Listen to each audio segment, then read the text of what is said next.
start every time I get ready to come down, they start raining. It's so wet. So I gotta get a clear spot where I can put them up in my garage. They have a bunch of training equipment in my garage, so I'm afraid to put my stuff out there. But I know today would have been the perfect day because it was mostly dry. I could have got them into the garage. Drop the ball on that.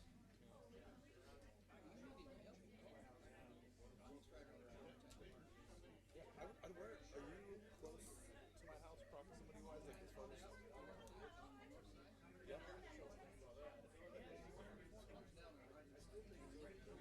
Oh, okay. Stonesboro, right there.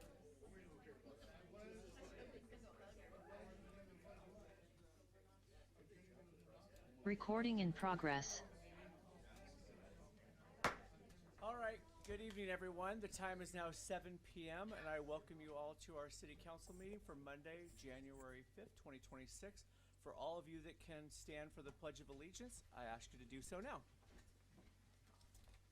Pledge allegiance to the flag of the United States of America and to the republic for which it stands, one nation, under God, indivisible, with liberty and justice for all.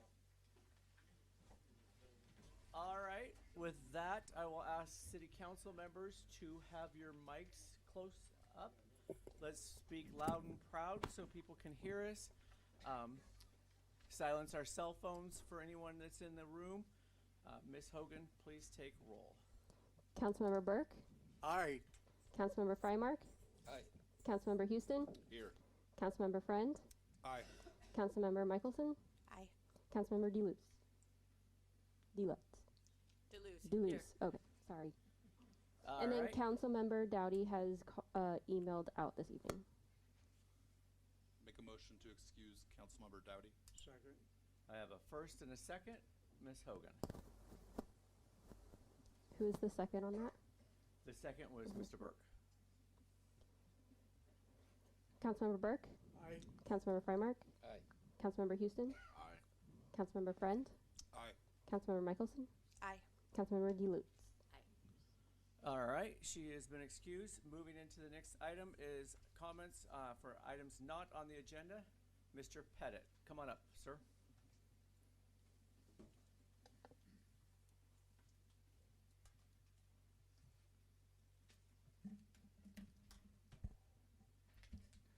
My name is Rick Pettit, and I am here to express my opinions and express my First Amendment rights. June 1st, 2005. Remnant Farms Feed and Supply is born. October 31st, 2025. Remnant Farms Feed and Supply breathes its last after a well-coordinated, brutal, and unprovoked attack by the City of Woodland Public Works Department. The empty building at the intersection of Sherman Way and Guild Road stands as a stark reminder of how effective and destructive an unqualified, inept, and arrogant public employee, an apathetic city council, a mayor that doesn't have his word as his bond, and an obstructionist legal counsel can be.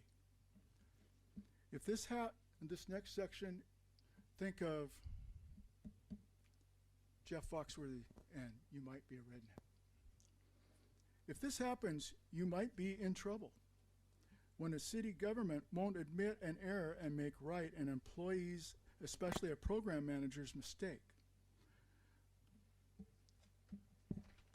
When a city council can't stay awake and attentive long enough to keep a constituents' issues, hear a constituents' issues. When a mayor promises anything you want to hear because his word is not his bond, you might be in trouble. When your town's legal counsel can only tell you what you can't do and not make legal suggestions for how to make the right thing happen, it might be time to get a new legal counsel. I'm here to urge this new city council to change the way Woodland city government treats and views small local businesses. Starting with me, of course, because I'm important. Not really. Making things right with me, I'm open to discussion of solutions other than just, there's nothing we can do. The second one is to make things right with 20 after 4. I suggest they open immediately. As for elections, whether we should do this or not, I think we've had 2 so far, and every candidate that was even viewed remotely as pro-cannabis was voted in almost unanimously. Moving forward, I'd like to work to minimize the city to work to minimize damage to small businesses from city projects. Examples: White Trucking and Waltz Meats while Lakeshore Drive was reworked curb to curb. Dave and LJ's, North Fork Motors, Grote Brothers Trucking, and Remnant Farms Feed and Supply, which were damaged during the Sherman Way Guild Road debacle. And to stop treating small businesses in general, for a lack of a better term, like crap. Examples are Brock's and Fat Moose, which are always getting hassled by the city one way or another. At least that's what they tell me. I would like to develop a viable venue for small business issues to dialogue with the city and or council other than the Chamber of Commerce, which in my opinion is a joke that only cares about large businesses and glad-handing each other at their events. Anyway, with this new council, I thought I'd come bend your ear one more time. Right now, I'm just working to stay in my house because I have no income. I'm 67, too poor to retire. Once again, I thank the city for all their efforts and helping me to get there. Have a good night. So can I respond to that, Rick, and let people understand where we're at on this situation and from the city's perspective? I know what the city's perspective is. So 2023, there was construction through there. When I came into office, there was conversations, and I've had 2 meetings where I brought in the project managers, the engineers, Public Works, and met to go through the project, what happened, what did not happen.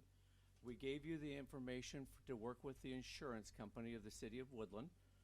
Again, the City of Woodland doesn't pay these claims out and doesn't have, that's why we carry, insurance, and we spend about $500,000 a year on insurance for various things.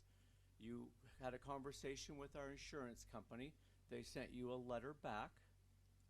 You thought it was a denial letter. I talked to our insurance company, and I gave you their information. You called them, and it was not denied. It was left open still, and it came back that you were required to have a forensic accountant. This is what I found out, that the city, when they do a road construction project, they sign in the contract with the construction company, all liability is put on the construction company. That's why your insurance sent me packing to go to the insurance company for the construction company. The construction company, instead of taking care of it like they should have, told me that I would have to hire a forensic accountant to prove that I had lost money because of that construction project, knowing full well that a little feed store that's had the crap financially beat out of them does not have the $20,000 to hire a forensic accountant. And that was where you asked the city. And that is where that is where I'm stuck at this point. I could still go contact them, but I have even less than toward 20,000 that I did a year and a half ago. Yeah.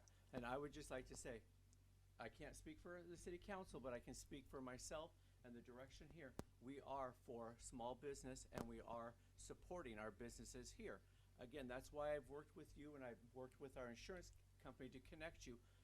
And you came to us looking for the money, and I can't gift city funds, and it's not us who gives money to say, here, go after the insurance. I understand. I just find it ironic that the city can beat the daylights out of a small business with their mishandling of something, and then just say, well, you got to go talk to the construction company's insurance. That seems like a pretty easy way to put your hand on my forehead and let me just swing away, or tell me to go long and then laugh while I'm running clear down the football field while you play with your buddies. That's all I'm saying. Okay. And don't worry, I'm not coming back after this. This was my last time. I just thought because we had elected some small business-minded council members, I'd bring it to them one more time. But, you know, right now I'm just selling personal items just to stay afloat. I'm not talking about feed store stuff. I'm just talking about my stuff. So anyway, that's where the city put me, and the gal who did it has a nice cushy job in LC. So life isn't fair. 100%. And that I can get on a whole tangent with that piece there. But again, Rick, I just want to let you know, and the new council members of where we're at on that situation. So, Bentley, come on up, sir. I had a couple of things. I'll start off with the nice stuff first. Congratulations to Brittany, Jason, JJ, and Jennifer on your wins. So, but the main reason why I'm here is, although I was not able to attend this meeting in person, I went back and watched, and this has been like the second or third interaction between you, Mr. Mayor, and Councilmember Houston. And I understand that there's some tension there, but I think berating him during a council meeting is like wholly inappropriate, and we should be solely focused on city business, and that should be more like a private matter. I also want to point out that Councilmember Houston has went through a lot of personal issues, and I understand that he was trying to move back into city limits after struggling with a lot of personal issues, and I feel like he has been given like no sympathy and grace at all, and I think you have treated him very poorly, Mr. Mayor. So I thought your behavior was very inappropriate. That's about all I have to say. Hold on one second, sir. So, everyone's right to their opinion. Again, if we go back to that council meeting, I asked him to enter into the record an email he sent me, which any email that comes in from the community, anyone, I welcome it to go into the record so that it is out there for the public to see. There's nothing being hidden. And then after it was in the record, it was my right to have a comment about it. And if you go back and look at the 30 seconds, I was spoken over the top of. I did not comment anything about that. I was explaining my situation. So I appreciate your comments here. With all due respect, Mr. Mayor, you have given him no grace like at all and no sympathy at all. I think that's very blatantly obvious. You can spin it however you'd like, but So Bentley, again, I appreciate your comments here, and you're more than welcome. There are things behind the scenes. I will take the high road on this, and again, you know what? I'm comfortable with where I am. Okay, thank you, sir. Thank you. I said thank you. Okay. I don't know him, so but Okay. saying thank you. Ms. Butler.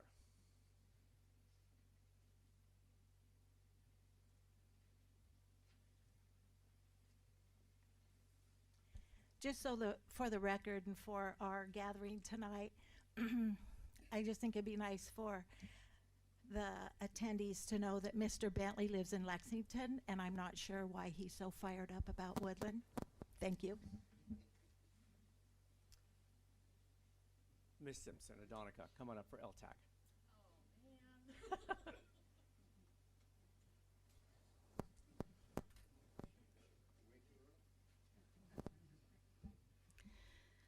Oh, man. My name's Adonica, and I'm the president of DWR, Downtown Woodland Revitalization. It's good to see new faces. Congratulations.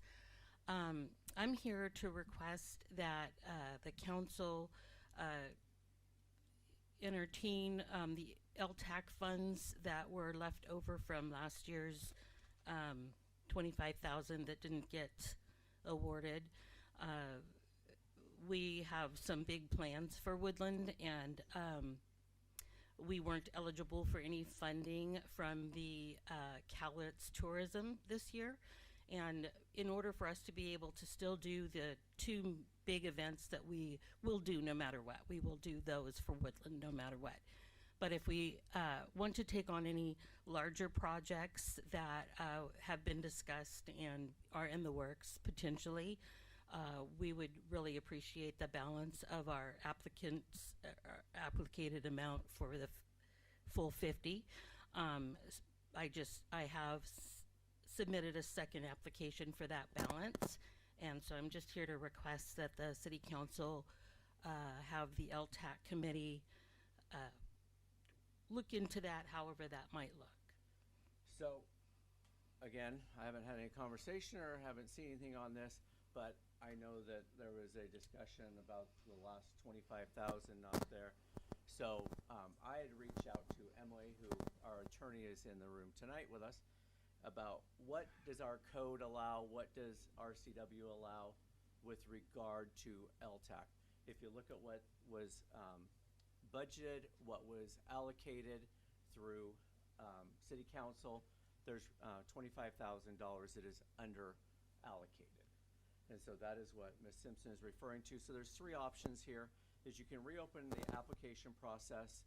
Our code doesn't limit it to one time a year. So we had that last September, October timeframe during the budget process. So we could redo that whole process again and have the LTAC committee make recommendations later on the agenda tonight.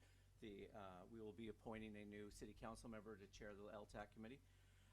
Council can make a motion to award some of that already applied, apply it differently. It would be a similar process where they would make a recommendation. It would go back to the LTAC and it would sit there for 45 days.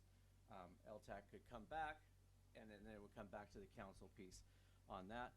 Or you can just leave the 25,000 unallocated and have it roll into our LTAC funds, and then you could use those funds for 2027. So those are the three options that are out there. Anything that I missed, Emily? No, I'll just clarify as far as the reallocation. Once LTAC has made a recommendation, then council can alter the amounts recommended. So you're limited to those who have already applied during that previous process for that allocation. So you could either make a motion for DWR or one of the other applicants. If you want to consider others for those funds, you would have to reopen the allocation process. Thank you for the clarification. Yep. Do you want me to go sit down? You can stand there. I feel like I'm in the way. Nope. So, any questions from council, any comments on that piece there?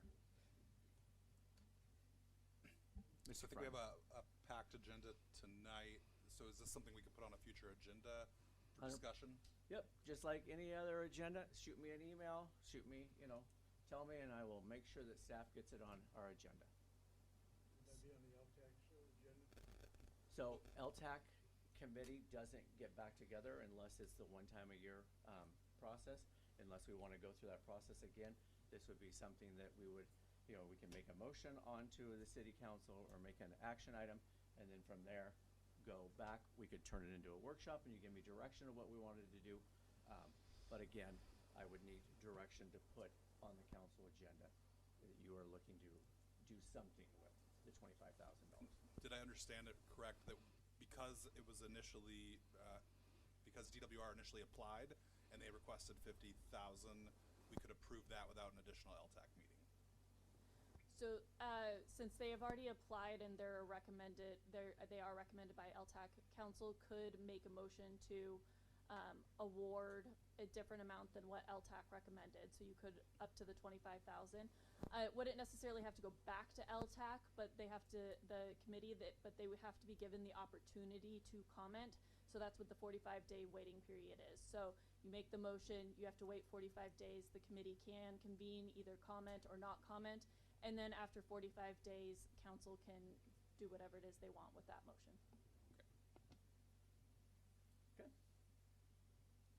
Anything other? Don't unless anyone has questions for me. Yeah, I Mr. for Farmer. one, I'd like to hear your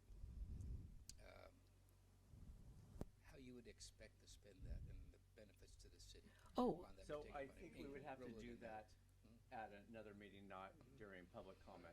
Right. I'd So- be prepared to Okay. include that into your next year when you get the next invite. I'm happy to answer any questions whenever you're ready. Okay. Excellent. Anyone else? Anything Nope. else? When is your meeting? Do you have any set days? Our meetings are I believe it's the third Monday of every month. Is that right? Second Monday? I'm sorry, because the holidays screwed me up. So it's the second Monday of every month. Yeah, for our board members, it's that's our board meeting at this time. It's just board members, not the public. At this time, well, I mean, if we had city council members or the mayor or someone wanted to join us, of course, but it's not. It doesn't include all of our volunteers and everything at those meetings. All right. I would just say, I would be interested in coming to a meeting. Is this on? Yes. Can you hear me? Okay. I would like to come to a meeting when you have a meeting where you talk about your plans or goals, what you guys do, and things like that. I know a summary of what you do, but I would be interested in coming. We're more than welcome. Thank you. Excellent. Thank you. Anyone else? That's all I have that are signed on the citizens for no. Come on up, Ms. Courtney. Thank you, Mr. Mayor. I am so excited for Woodland. There is so much potential here. And as you know, I do reporting on all the different cities. And I think Woodland has the most potential and some of the largest challenges. So I just kind of wanted to put a little bit of a bee in your bonnet and think about a few things. I mean, when we look at Longview, the first thing you see is a palm reader in one of the most prominent buildings downtown. The first thing people see. And so that's not good. And then when you look at Kalama, they do a great job. But what happens is they get 600,000 people per year through the Riverside Park and McMinimans and all that, but they're not bringing those people downtown. So the downtown really isn't really getting much off of all that. And so what I think, we know the Scott Hill is going to happen. That's going to be a regional, that's going to put Woodland on the map for regional. You're going to have people come from all over, from Canada and California and all over. So that's going to put you on the map, and you're going to have hundreds of thousands of people through there probably every year. And then you're also going to have Austin Point, which is another Kalama, which is another, I mean, and this is going to bring tons and tons of people into the Woodland area. So the challenge is, how do we get them into downtown Woodland to spend their money and spend their time? The Downtown Woodland Revitalization, excellent program. I love Mr. Pettit's idea of building a small business community to work with you. And I'd also like to have you think about, because these next few years are going to shape Woodland forever, really. And so the challenge is, are people that are going to come to Scott Hill and Austin Point, there aren't any really hotels to speak of in Woodland. So how do we get them to stay in Woodland? They'll come to Scott Hill, they'll play their games, and then they'll go to Longview or La Center for their hotels and stay. And so maybe, is there a way that some of the industrial land can be some hotels, but there's just some ideas to shape Longview to get all these hundreds of thousands of visitors to actually stay in Woodland instead of show up, do their activity, and leave. And so that's some real potential, but some big challenges too. And I'm super excited to see this group up here. I really see a lot of potential for Woodland, and I wish you the best. And I appreciate your time. Absolutely. Thank you for speaking. Any comments or questions for Ms. Courtney? Anyone online or in the room that is not signed up that would like to speak? I don't see anyone online. Anyone in the room? Going once, going twice. All right. Moving to agenda approval. Move to approve the agenda. Second. I have a first and with Mr. Burke and a second with Mr. Friend. Any comments or questions from council regarding the agenda? Ms. Hogan. Councilmember Burke, Aye. Councilmember Frymark, Aye. Councilmember Houston, Aye. Councilmember Friend, Aye. Councilmember Michelson, Aye. Councilmember DeLutz. Aye. All right. Moving into reports of City Council. Oh, I had something. I had started a program in the summertime, and it's called Play It Forward, and it's where people can donate cleats, or you can come find cleats if your children need cleats for sports. And It's been kind of quiet during the winter because winter sports, you know, it's mostly indoor sports. But teaming up with Lewis River Little League, signups have started, and so we are going to be accepting cleats again. You can drop them off at Thirsties, which is on the corner of Bozarth and Park here downtown. So if you wouldn't mind just spreading the word about that. I know a lot of kids could use cleats, and sports equipment is not cheap. So if you have some to donate, we would love to have them. Excellent. Comments or questions regarding that? Anything else from council?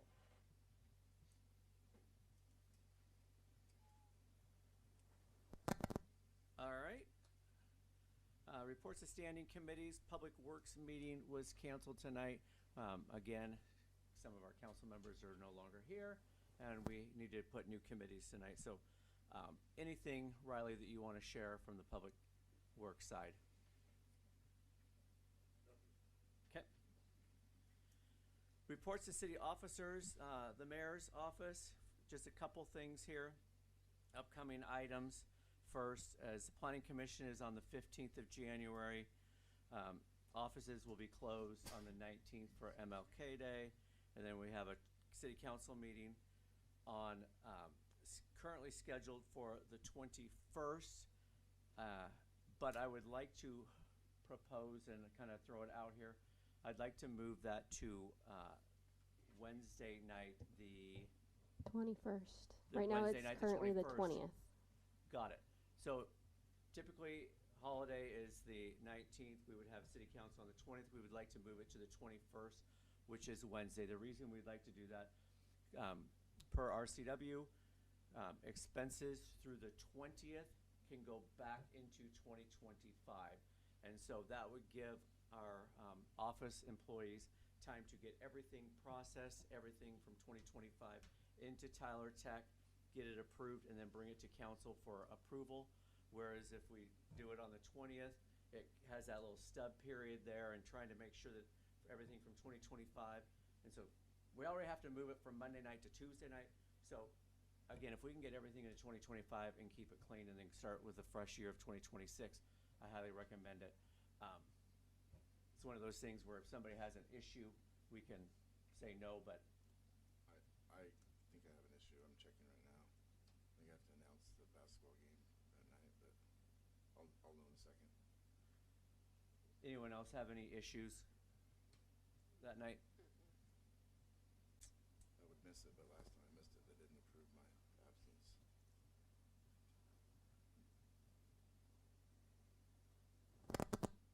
Now, we're supposed to have a meeting on either the Monday or the Tuesday, according to the, but, can we change it to a Wednesday? I know we can do emergency support meetings like that with a letter, but our days are Mondays and Tuesday.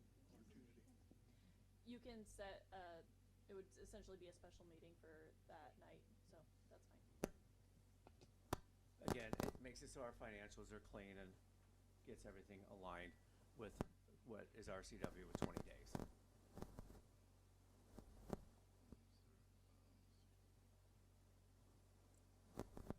I see nothing wrong with that, Mr. Mayor. No. Okay, No, I'm good after the 20th. perfect. You'll be here. Yeah.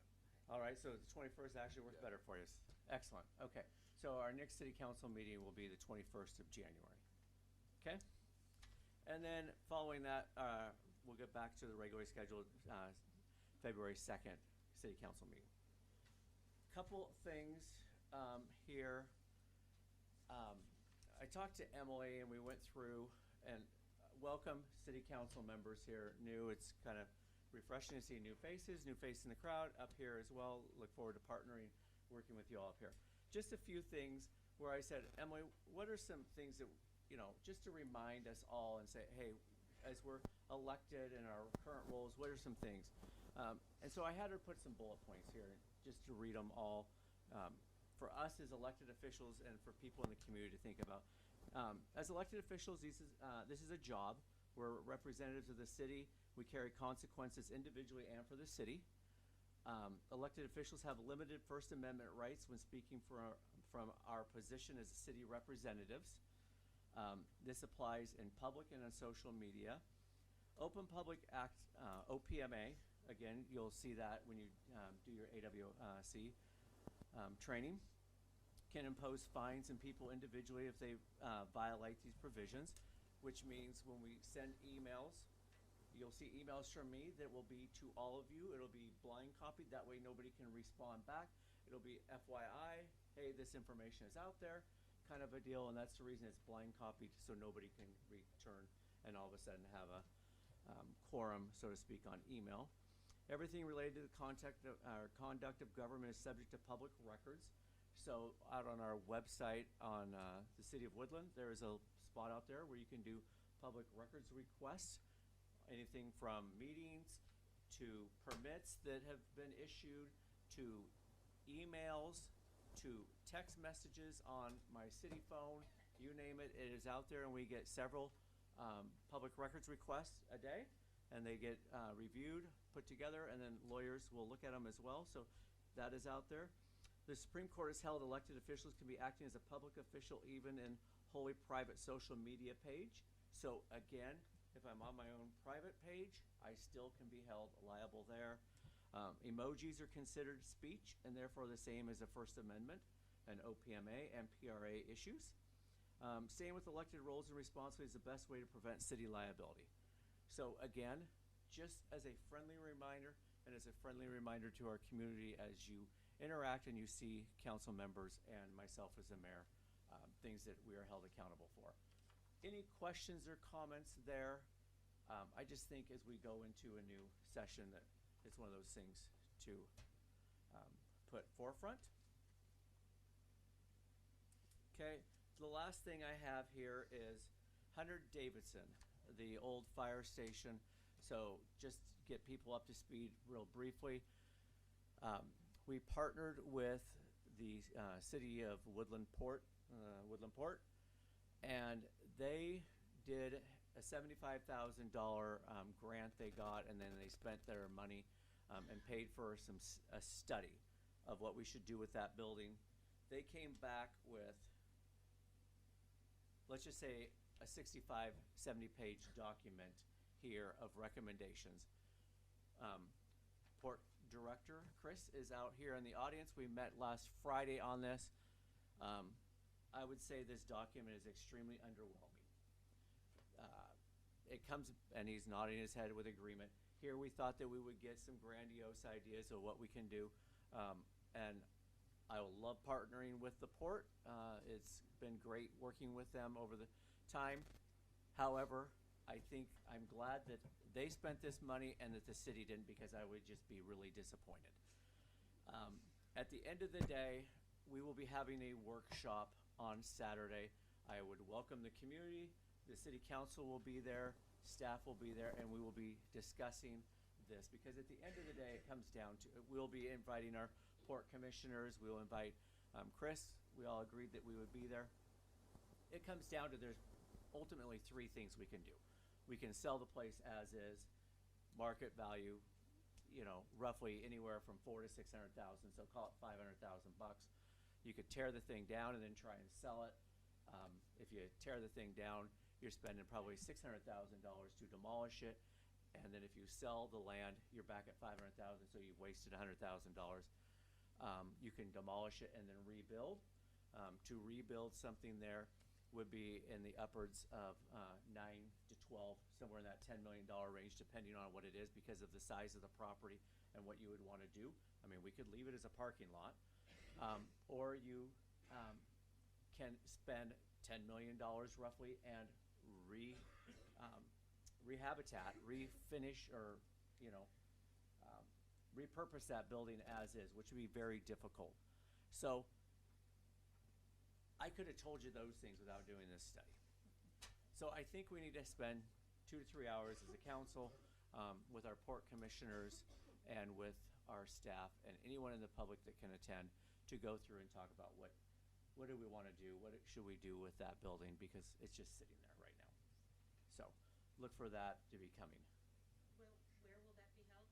That will be here at the council chambers on a Saturday. Is there a Saturday already fit? Nope, totally not. I went through this on literally Friday now I'm next to my next business day, wanted to have it at least here since it was fresh. I will send council this. We will put this in the meeting here so people can see it. And then we will set a date on when we'll have this meeting. So, all right. That's on the website right now, I believe. No. Is it on the website, Travis? That is scheduled to go live on our website at 10 o'clock tonight. Perfect. So it'll be on there tonight. So, midnight reading. Any questions? Any questions on that piece there? And that is what I have for Mayor's report this week. All right. Questions or comments for me? Okay, let's go into City Council Committee assignments for 2026. So, just to be clear, there's Monday nights at 6 p.m., the first Monday of the month, Public Works meets. We need 3 members for that. Public Works will meet with Riley and Park, Streets, all of those things that have to do with Public Works. On the third Monday of the month at 5:30 p.m., we'll need 3 members to work with Public Safety, which is with Chief Gibbs and anything related to the police department. And then at 6 p.m. on the third Monday of the month, we will need 3 members to be on the Finance Committee that will work with Terry. And then we will need 3 members to work on Human Resources, which is myself, on those at 6 p.m. I open it up. Melissa sent a note that her 3 choices were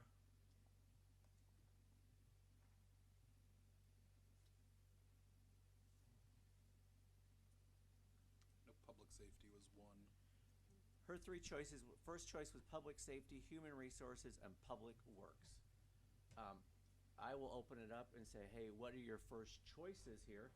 Because again, if you have a passion for one of these, I would encourage that to be the direction you go before all of a sudden we start appointing and saying, well, great, we have empty seats here. I guess I Mr. Friend. have interest in Public Works, Finance, and Public Safety. I guess I would say I have an interest in public safety. Maybe. Possibly human resources. And Human Resources, is that what you said? Yeah. I have an interest in Public Works and Human Resources as well.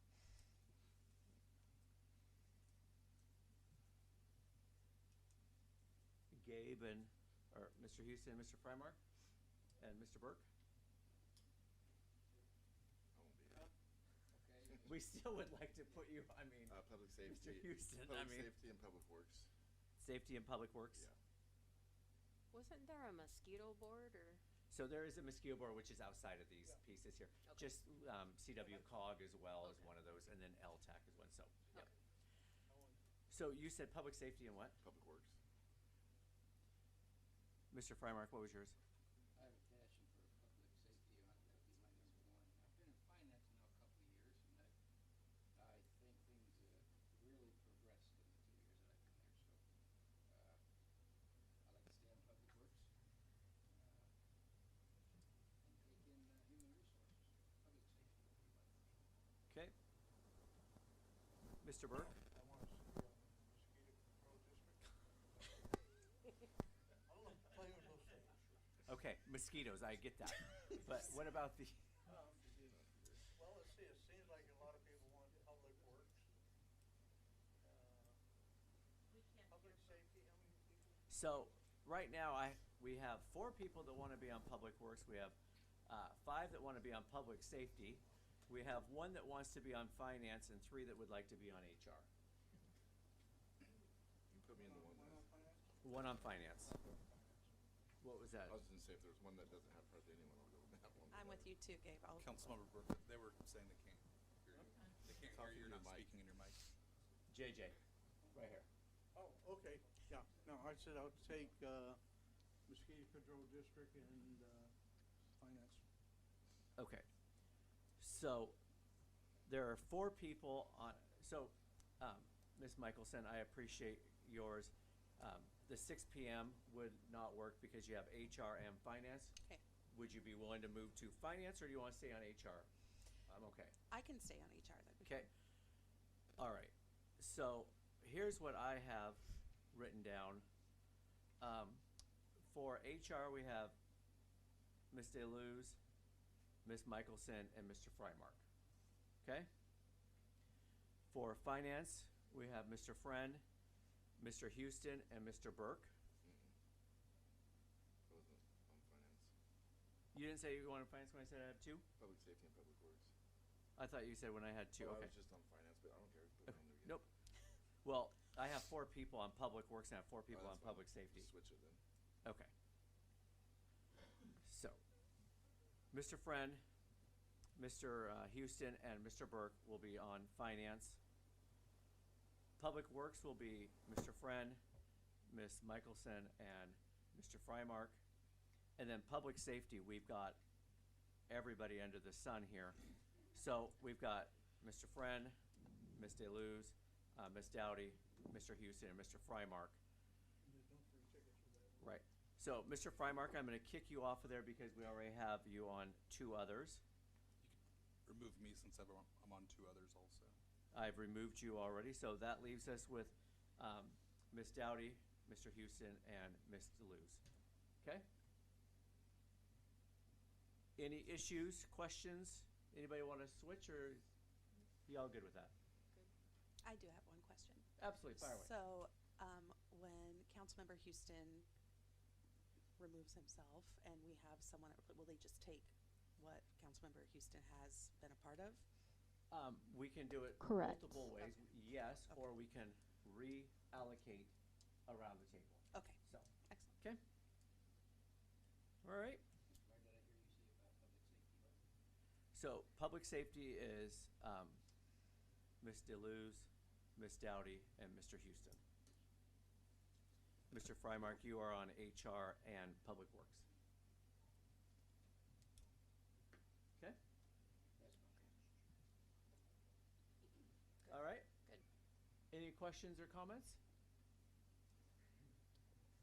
So you gotta pick a backup for mosquito and then a primary and a backup for the cog.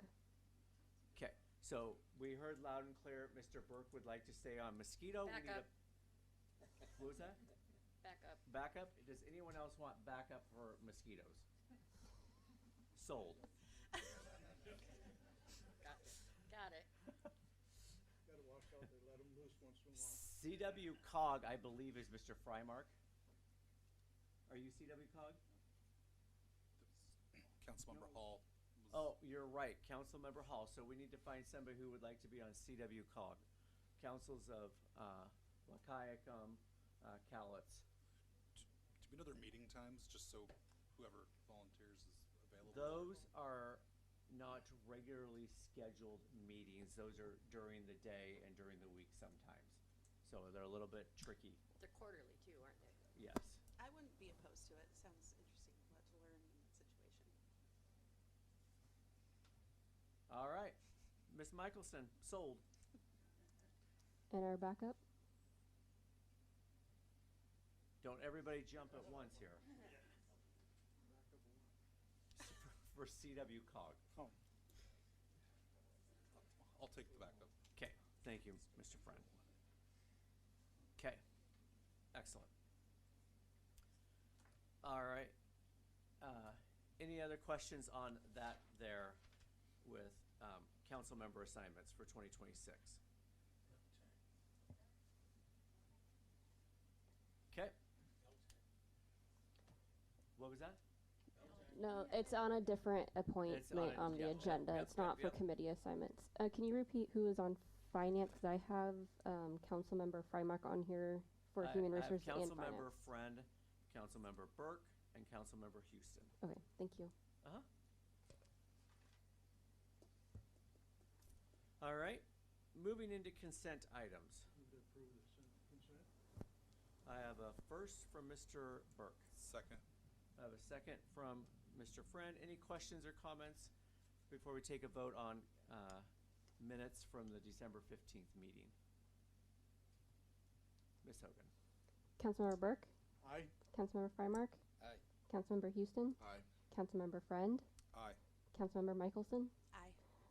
Councilmember DeLutz. Aye. Okay, moving into action items. Action item C, approve vouchers of December second half 2025. Make a motion to approve action item C. Second.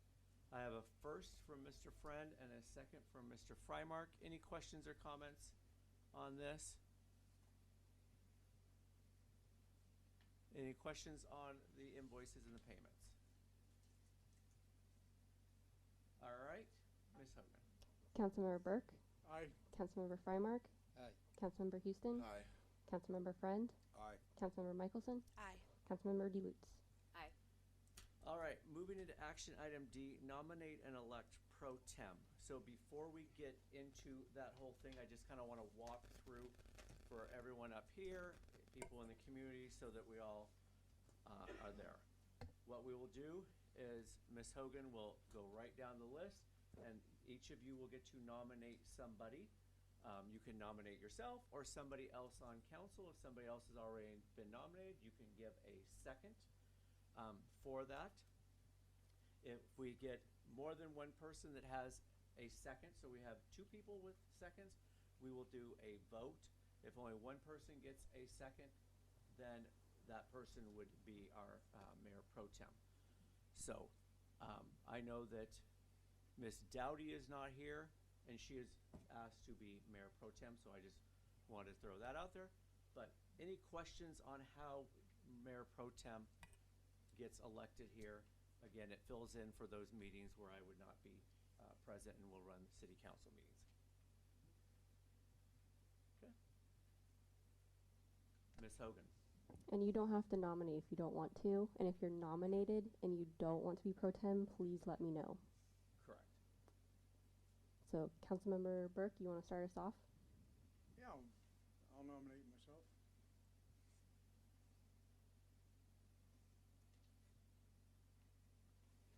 Do I hear a second?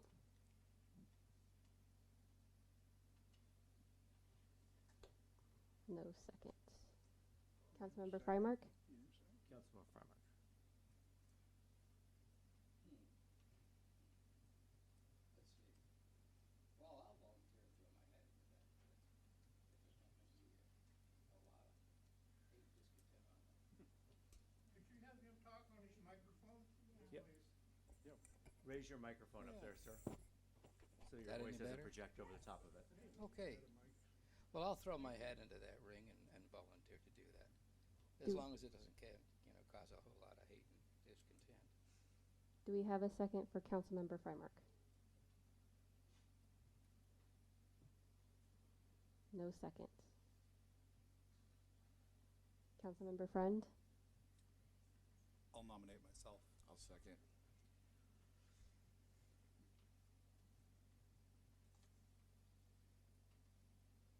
So we have a second for Mr. Houston.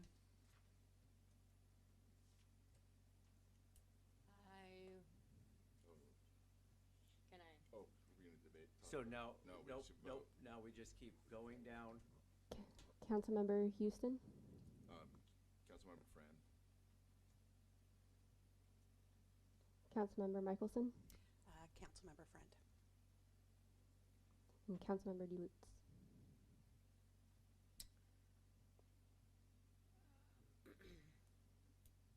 Councilmember Friend. All right. So we only had one that was nominated and seconded, and that was Councilmember Friend. So we don't need to do a recorded vote. So Councilmember Friend, congratulations, you are the Mayor Pro Tem.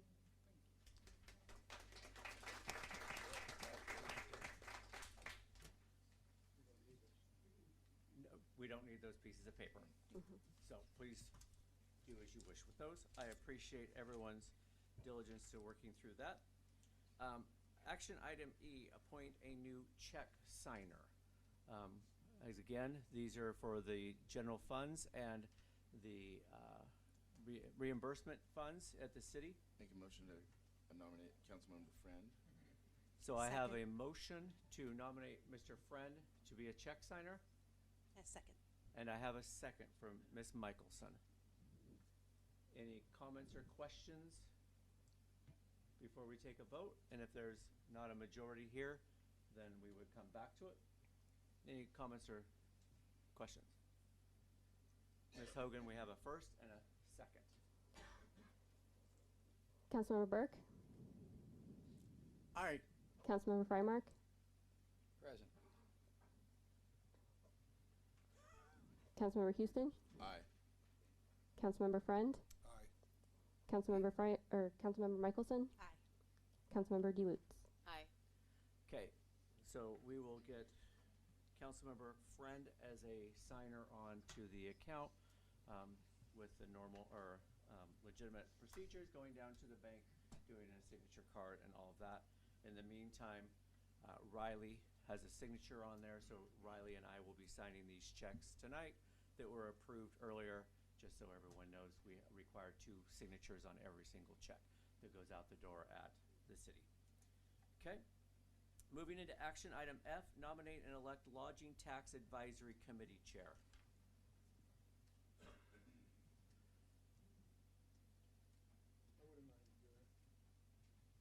So I have a nomination for Mr. Burke. For Mr. Burke. I'll second. Okay, I have a first and a second for Mr. Houston.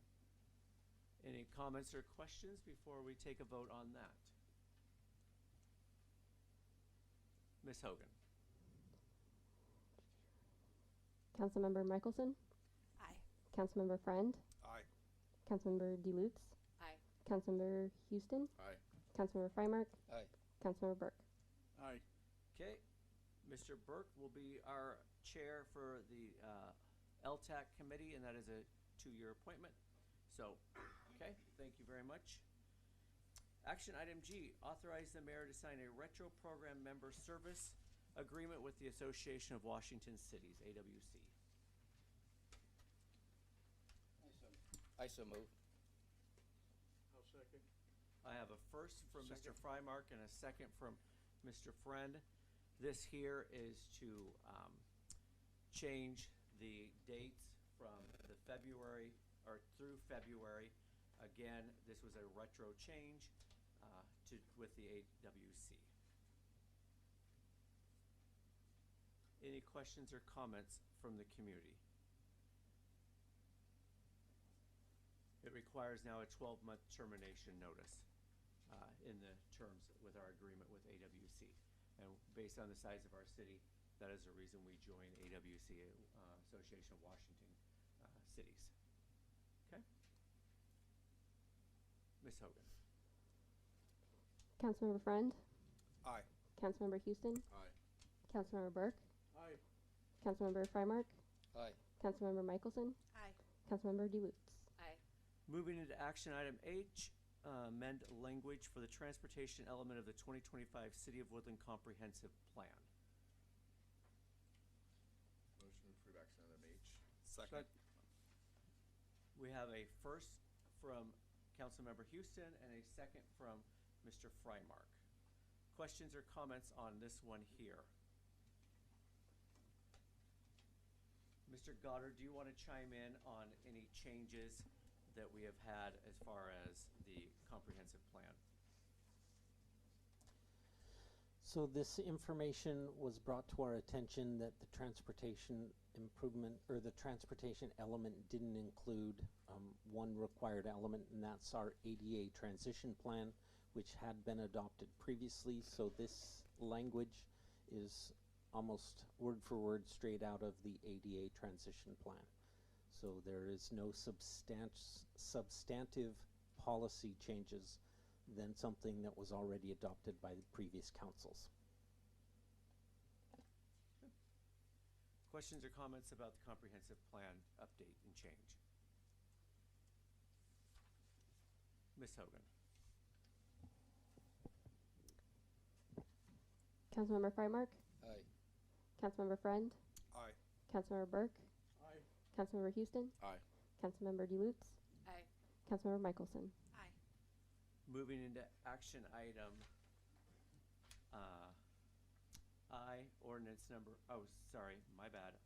Action item J, authorize the mayor to sign contract extension with the Humane Society of Cowlitz County for animal sheltering services, January 1, 2026 through February 2026. I so move. Second. My apologies.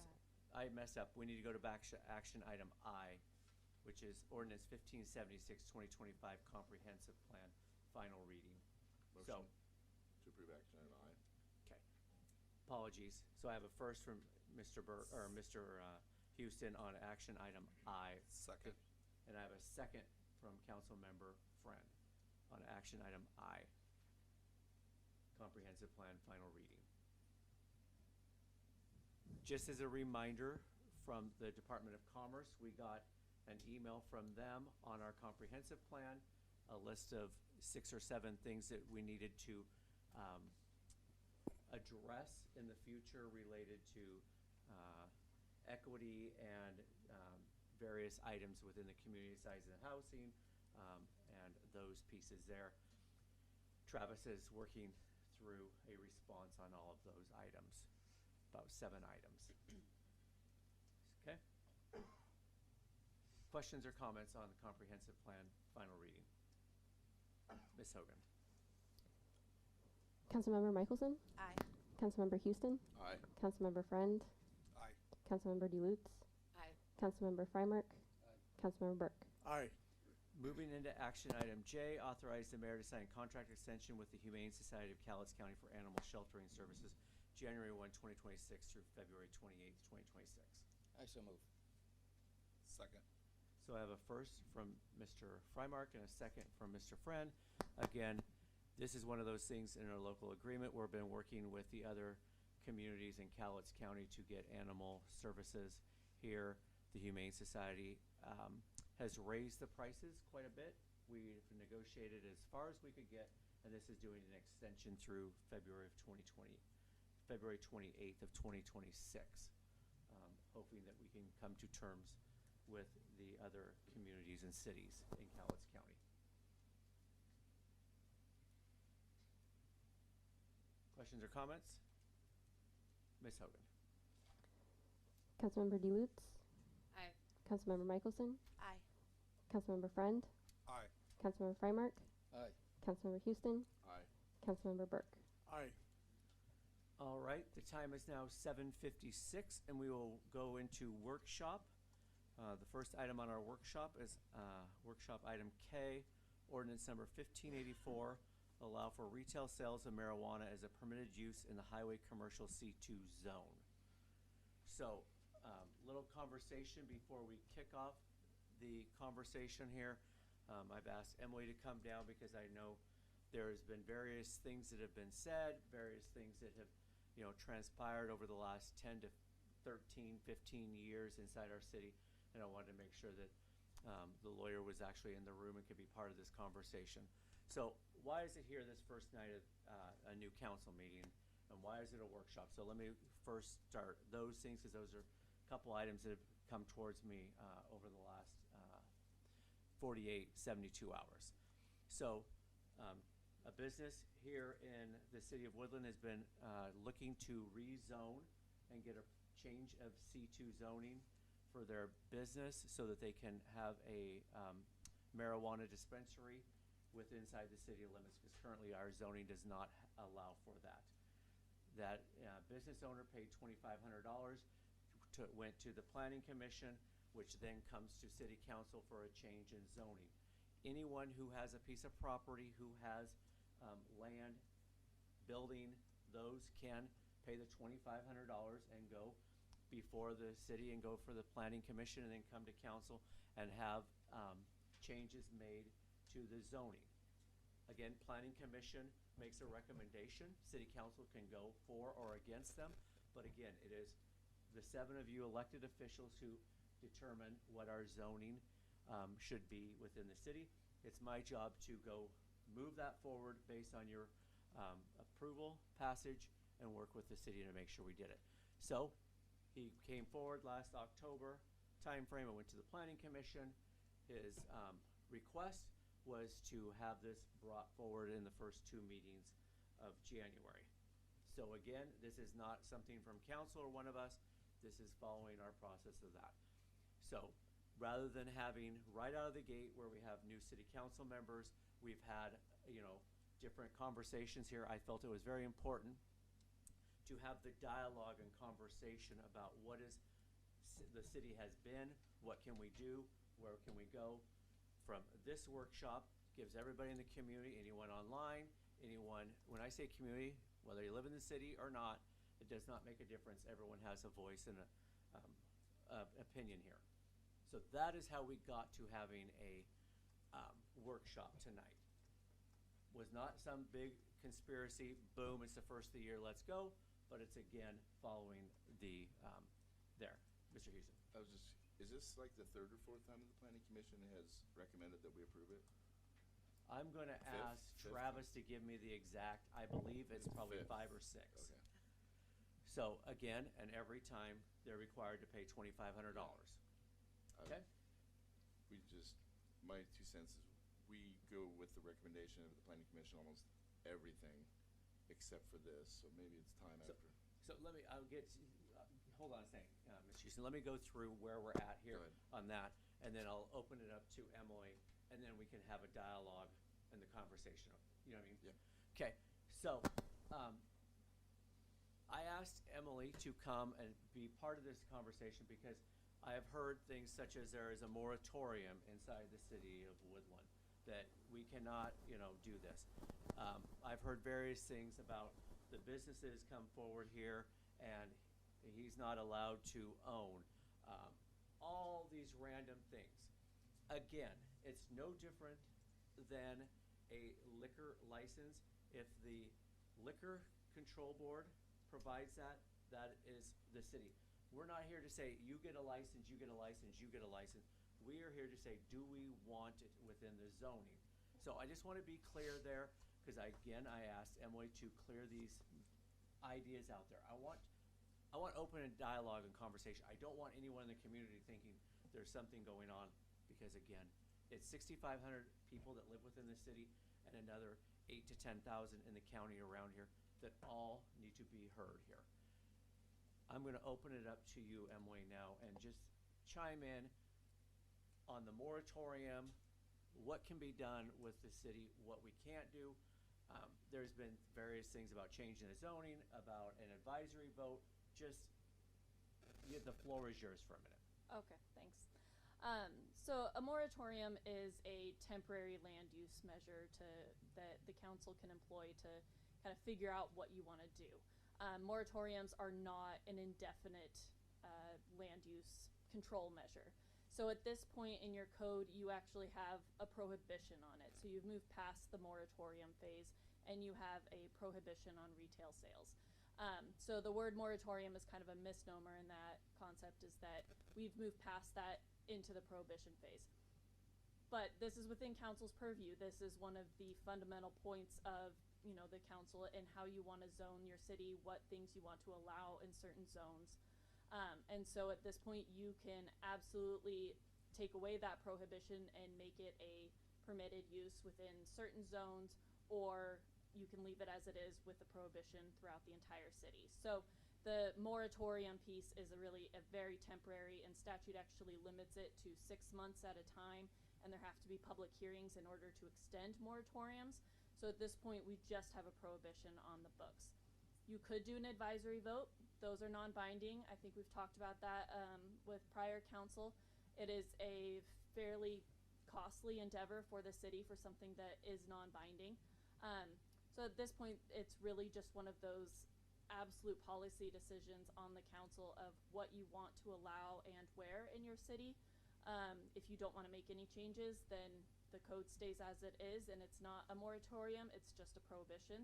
If you want to change the code, then we can make those. If there are problems that arise, you can always use a moratorium or an interim control ordinance to address those issues that come up. I've had to do those recently with some of my other cities on ADU issues. So those are other options if you've made those code changes. But I wanted to clarify that difference between what you have in your code right now versus a moratorium. Happy to answer further questions. I thought it would be easier if I was in person tonight. One more. Again, I don't like to use business names, but I will here. 20 after 4, was here. They were fined previously. Again, just so it's all clear, John knows, my wife was the first one who said, you know what?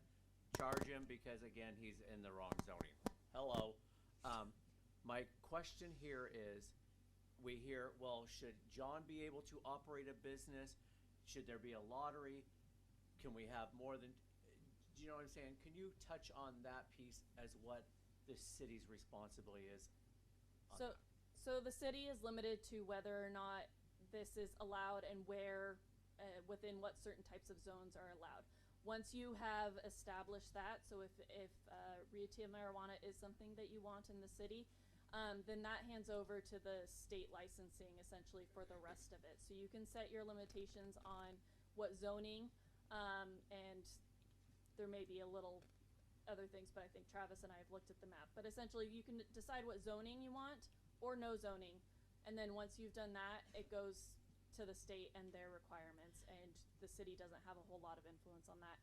There are some ordinances out there that do try and limit how many licenses can be in a city. However, those have been challenged and tend to settle, as the business owners usually have some due process rights in order to go through with that process. Okay. So hold on a second. Mr. Houston. Oh, go ahead. Okay. Yeah, you're fine. Then I got My question was, in the effort to clear the air, did Washington State tell 20 after 4 and John to come to Woodland and have your business here? so hold on here a second. So What's that? They eminent domain our property and told us we couldn't leave Calhoun County. To pick Woodland, Castle Rock, Lama, those were our only So- only options. So hold on a second. I mean, again, I want to be clear here. This isn't about 20 after 4. It's about whether or not we want to change zoning in the city. And that's why I asked Emily to have this conversation. Yes, somebody came here and said, we would like, retail marijuana allowed in C2. They paid the $2,500 here. Whether it's 20 after 4 or, 4 after 20 that operates here, that is not what we as a city are responsible for. Again, it's sort of like where we have a Wendy's going in. It's not our business to say, you know what, we don't want Wendy's, but we want Arby's. Again, it's within the zoning and within the ordinances. So I just want to make sure we're staying on track here with our dialogue and our conversation. Do you know what I'm saying? Okay? So just so I can make sure I'm wrapping my head around this, we have a discussion about changing the zoning, but I'm hearing there's a prohibition. Is the prohibition really just because when we look at the approved uses for each of those zones, retail marijuana is not listed as one of those options? So we'd have to go back in and say, for this zone, retail marijuana is now an acceptable use for that zone. But once you do that, we can't really say, I mean, there could be 10. If there was enough property potentially in those spaces, that's really up to the business owner and the owners of the land. Correct. Isn't there only one allowed per 10,000? There used to be. I'm not sure if that's still current. I know I have a fairly decent background in the 50. I know a little bit about it. And I know at the beginning, certain cities and towns, depending on their population, and that you're only allowed a certain amount of stores. Is that still a thing? I'm not entirely sure on that. I was trying to do some research on that, and it was a little murky, the answers that I was getting. Because my opinion is while I am pro the shop opening 100%, I don't want the town to all of a sudden be overrun with pot shops, because and I forget the name of the law, but I'm pretty sure there are some limitations with that would not happen. There is. Yeah. So hold on a second. So just we're clear here, because again, this is Emily and I have had a lot of dialogue and conversation on here, because I want to make sure. I'm not here to say we should or shouldn't. I'm here to just make sure. Council, community, what do you want to do? I will go, implement yay or nay. So the conversation Emily and I were having here was, again, we're not allowed to, make sure I get the right words, Emily, to say, well, we can do C2 legalization over here, C2, sorry, not over here. Right. And we're not allowed to say, oh, we're opening up, and then boom, sorry, we're shutting it down now. Again, y'all heard me numerous times. I'm, at risk adverse. I'm trying to do whatever it takes to keep the risk away from the city and not pay lawyers in litigation. So, just want to be clear that what we're about. One other question. So, some time ago, it was brought up to council to potentially put the advisory vote out. And I think at that time, there was already a ballot going out, so the cost was significantly less. What are we looking at to run this as a special? Because it would have to be a one-off since there's no other election. So it would be close to $60,000 to $70,000 is what the other ballot measures, such as a school levy or a bond measure, when it's just them by themselves, because again of what you're paying. If you were to wait till November when there's a general election, and there is several cities within Cowlitz County and Clark County, those costs get allocated and distributed, based on number of voters and all of that. But we don't have to do that, right? Yeah. We can just change, we can, as a council, can That's change. what I was just gonna say. When do we draw the line? Like when Woodland, Hold on. Right. One person at a time. Yeah, we don't have to do that. We can just vote as a council to change the retail sales to be allowed in the C2 zone. Absolutely Yeah. agree. Again, dialogue questions here. Yep. so my comment or question was, because I do pay attention to a lot that goes on Facebook, and I talk to a lot of people when I'm out in town. And the consensus that I get is everybody's tired, including myself, of the reindeer games and pushing the ball down the road. And let's just wait a year, let's wait a couple years, let's just keep, no, we need to put this thing to rest. And I think that when we had council members say, if you don't like what I'm doing, then I'll stake my seat on it, Woodland spoke with their vote. And I'm sorry if this comes across as obtuse and I'm not supposed to say this, but at some point we need to stop playing games and say Woodland spoke. That's all I want to say. So, we're going to have dialogue. You'll have dialogue, but there's a couple people that have signed up here. So I want to let the community come up and speak. Again, we can have dialogue, conversation with them, but I want to make sure community members are able to speak. Mr. Hansen, come on up, sir.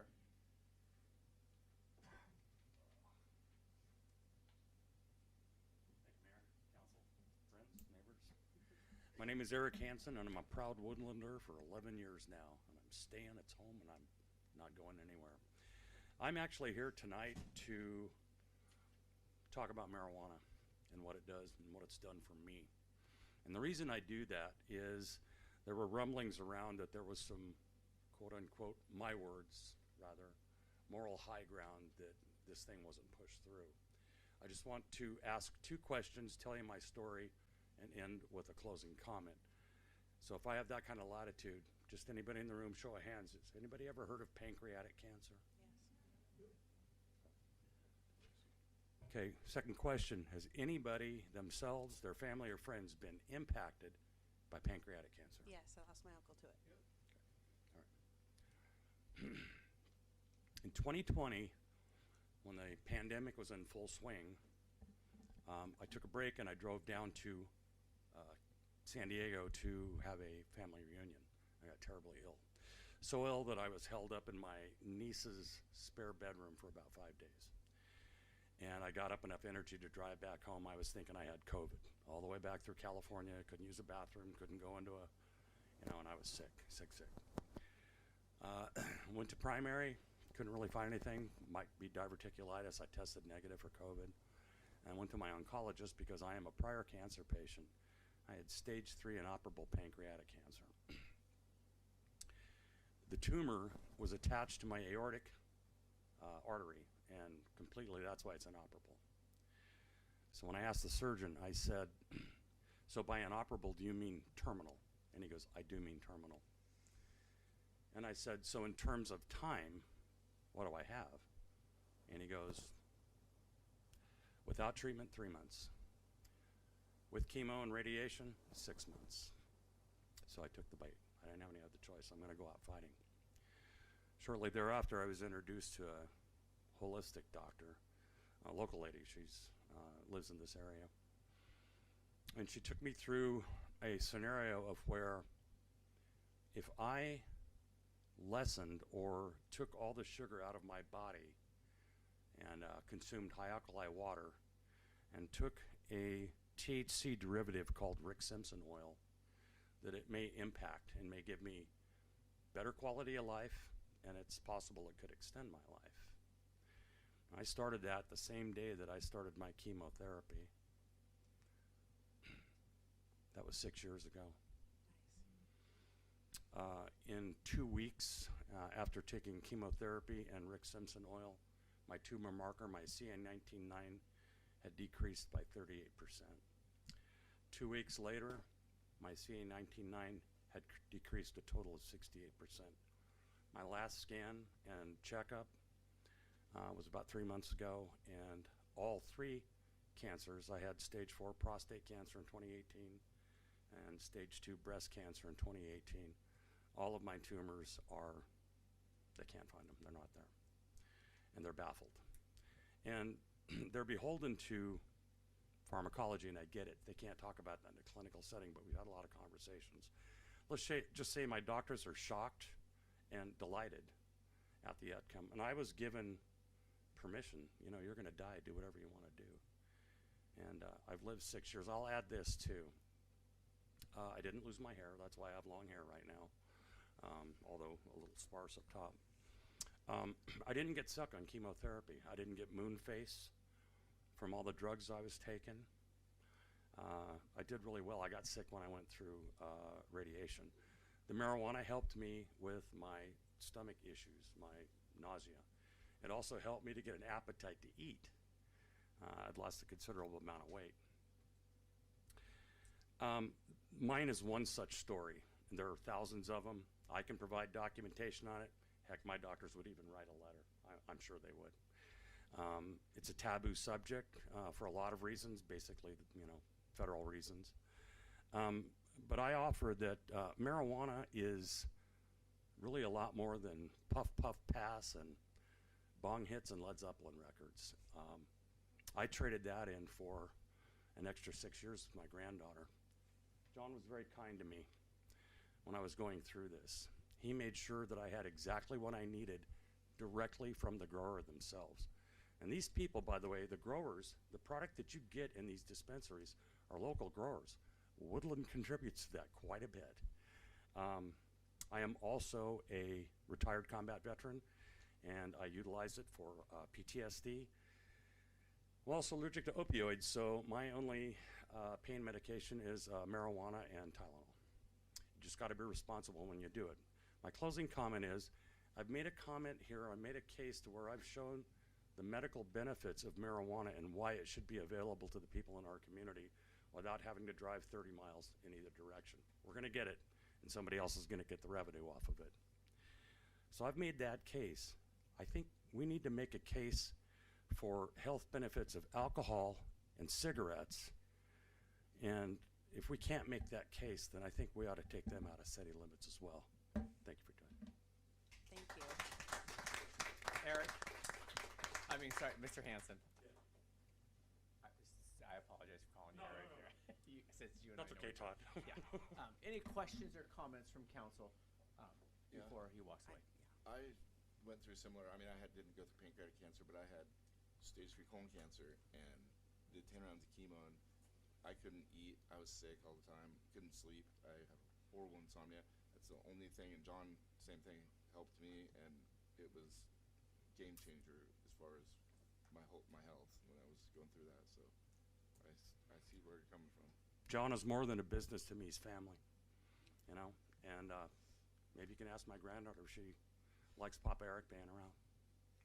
Mr. Hanson, I'm just really glad that you're here. I'm glad that you did that. Thank you for sharing your testimony with us. And it's exactly why I'm pro for it. Yeah. I'm so glad you're here. And if anybody ever has any questions, I'm available anytime, email, whatever. I'd be happy to. Mr. Burke. No, I appreciate Your mic, sir. I am right here.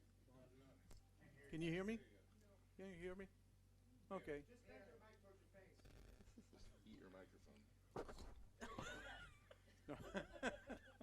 No, I appreciate hearing about this, but also marijuana is not the big concern that we have.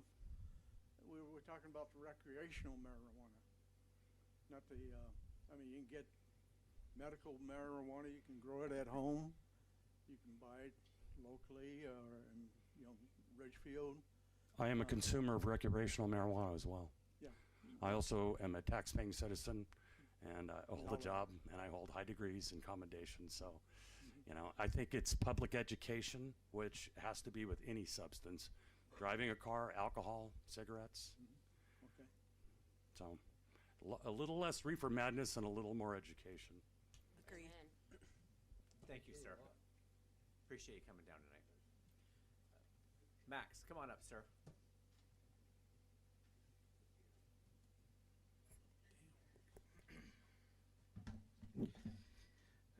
Dear City Council members, Mayor, congratulations on becoming part of the board. I want to share my testimony with y'all. Absolutely.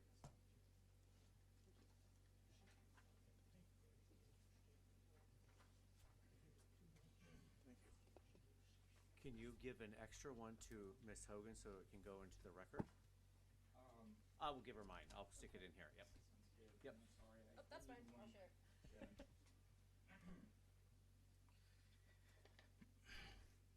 Based on some of the, I think, feedback so far from the crowd, I don't know if my opinion is going to be as popular tonight. So, but nonetheless, I do want to, as a citizen of Woodland, I do want to kind of bring my perspective on what I've read to date. I understand there's been a lot of back and forward on this discussion for years. A little bit about me. I am a young father. I grew up in Southeast Portland. And we grew up in poverty, low-income housing. I attended Portland State University, where I got my degree in civil engineering. So now I do civil engineering for a living and development and construction. And I've seen life go from, you know, extreme poverty, bad neighborhoods, and we were very fortunate that we were able to find Woodland. So first things I want to say is I'm very grateful for the city of Woodland for everything that it is. And I do see a future for myself, for our family here. I have 2 kids, 4 and 2 right now, and we want to continue to live and grow in this community. And one thing I ask, no matter what decisions are made in this room, and no matter what happens, is to take into consideration that the decisions that are made today, they're going to influence not just the people in this room, they're going to affect my future generation. They're going to affect the lives of my kids in the future. And so I do want to bring that into perspective, that someone mentioned today that, you know, Woodland has great potential. I completely agree. And I just want to bring the perspective of what my hope is for the city of Woodland. My name is Max Bonder. I'm a resident of City of Woodland. I'm writing to provide a public comment regarding the proposed zoning code amendment that would allow retail marijuana sales in the C2 commercial 2 zone. I appreciate the work of the Planning Commission and the city staff in reviewing the proposal. I understand that they intend to align local regulations with evolving state policy.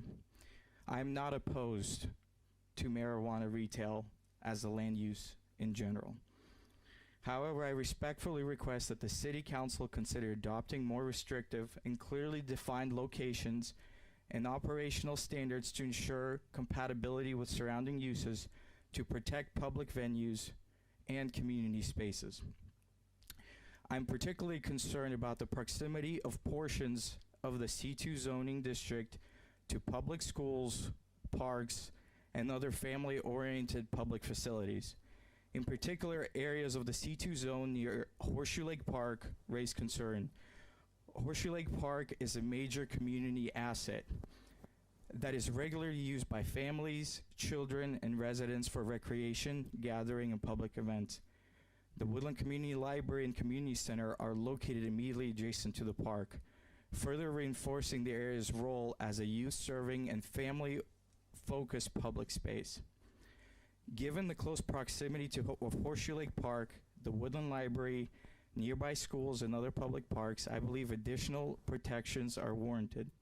I respectfully propose that the city consider a setback requirement of at least 1 mile between the marijuana retail establishments and the park, library, and the school adjacent areas. In addition, I encourage the City Council to consider adopting specific regulatory measures similar to those implemented by the City of Vancouver, Washington. Vancouver allows marijuana retail, but only under clearly defined conditions that address location, concentration, and operations. I noticed, I know there's questions asked, I forgot your name, I'm sorry. Yeah, for Emily, about what are some conditions. And clearly I know Woodland is a younger jurisdiction, but City of Vancouver has already set precedent and example as far as how retail marijuana should be operated. So what does the City of Vancouver do in their jurisdiction? The conditions that they include: a minimum of a 1,000-foot separation measured in a straight line between marijuana retail establishments and schools, public parks, libraries, playgrounds, licensed childcare facilities, recreational centers for minors, and public transit centers. A minimum of 300-foot separation between one marijuana retail store and another to prevent overconcentration. Restricting marijuana retail to specific commercial zoning districts rather than allowing it broadly across commercial zones. In this case, I understand we're opting in for the C2 zoning. However, it conflicts with the public parks, libraries, playgrounds, etc. Restricting marijuana retail to specific, I'm sorry, next one. Prohibiting mobile, temporary, or pop-up marijuana businesses, requiring all retail to operate from a permanent enclosed building. Prohibiting co-locating within another business unless separated by full height walls and a completely separate entrance. Limiting hours of operations, with marijuana retail businesses prohibited from operating or conducting sales before 8 a.m. or after 11 p.m. Prohibiting off-site advertisement, limiting signage to the business premises. Requiring that marijuana products and displays not be visible from outside the building. Requiring security measures for product and cash storage. Requiring odor control so impacts are not detectable off-site. Establishing a cap on total number of marijuana retail stores allowed citywide. These measures demonstrate that cities have the authority to adapt detailed, enforceable standards that allow marijuana retail while protecting nearby neighborhoods and public facilities. Including similar setback separation and operational standards in Woodland zoning code would provide clarity for applicants, reduce potential conflicts with schools, parks, and libraries, and help ensure that marijuana retail is located in areas consistent intent of the C2 zone and the character of the surrounding community. As an addition, the City Council could also consider requiring marijuana retail uses to be reviewed through a conditional use permit process, allowing site-specific impacts such as proximity to schools, parks, traffic, hours of operation, and surrounding land uses to be evaluated on a case-by-case basis. I respectfully ask the City Council to modify the proposed ordinance to include appropriate setbacks, separation, and operational requirements, in particular in relation to schools, public parks, libraries, playgrounds, licensed child care facilities, recreational centers for minors, and public transit centers, and to refer the matter back to the Planning Commission for further refinement before adoption. Thank you for your time and consideration and serving the Woodland community. Yes, go ahead. My biggest thing is I didn't hear once, if you're concerned about these things, I didn't hear once in there where you should do the same thing to alcohol and bars when they do more damage than any pot store would do. If you look at the statistics, it's far more dangerous. Vape shops, all those things. So you want to put restrictions on retail marijuana, but you don't want to put any restrictions on alcohol, vaping, or any of the other things?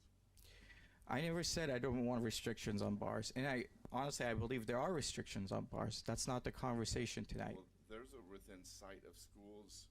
I mean, the pot shops aren't even close to a school or a park. And there's no signage on the outside. You would never know it's even there. I just think if you're going to put restrictions on one thing, you got to try to do it across the board if that's the issue. Currently, the C2 zoning abuts the Horseshoe Lake Park. But Woodland's only allowed one store. Currently, the C2 zoning abuts Horseshoe Lake Park. Is that true or false? Yep. It is. There is a small piece that. Yeah. Correct. But Currently, it is in proximity of schools.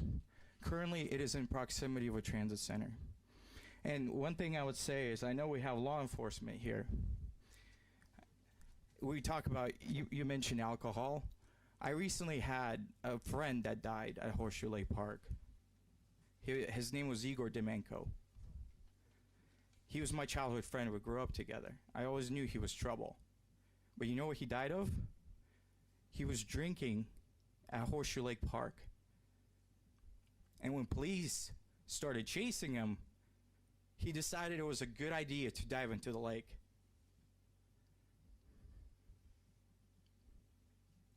Yeah, well, drinking at Horseshoe Lake is illegal. It's illegal, but did it stop it? Just because it was illegal, did it stop it? No. Yeah. Correct.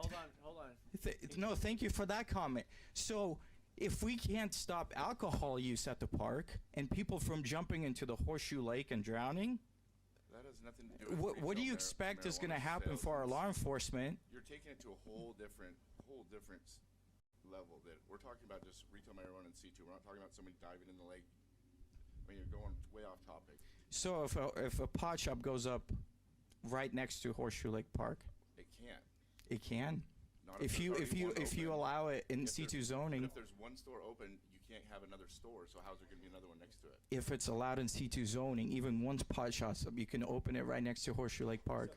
So hold on a second. So we Mhm. don't know whether or not we can do 1, 2, 5. I mean, when we do this here, and I'm looking at Emily, we're opening it up to C2 zoning. So is what we're. Go ahead, Emily. Yes, I will clarify, we don't necessarily know how many, but there are state law requirements related to that, so most of the requirements that you read off for City of Vancouver apply across the state. So the Yes. 1,000 feet for public park, a retail operation cannot open within 1,000 feet of Horseshoe Lake Park regardless of the zoning, because that's a state law prohibition.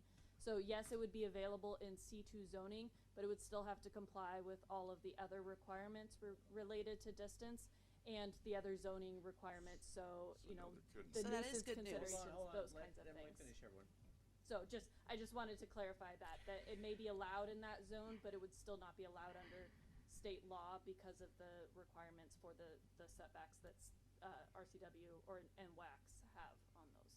So there couldn't be one up by Horseshoe Lake. Correct. Within 1,000. Yeah, Within 1,000 feet, and it's measured in a straight line. Yeah. Per GIS data. Go ahead, Matt. Correct. Thank you.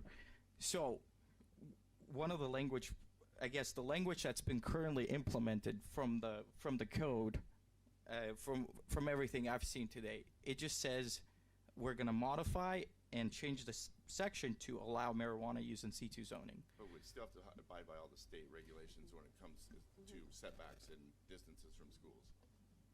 Go ahead, Travis.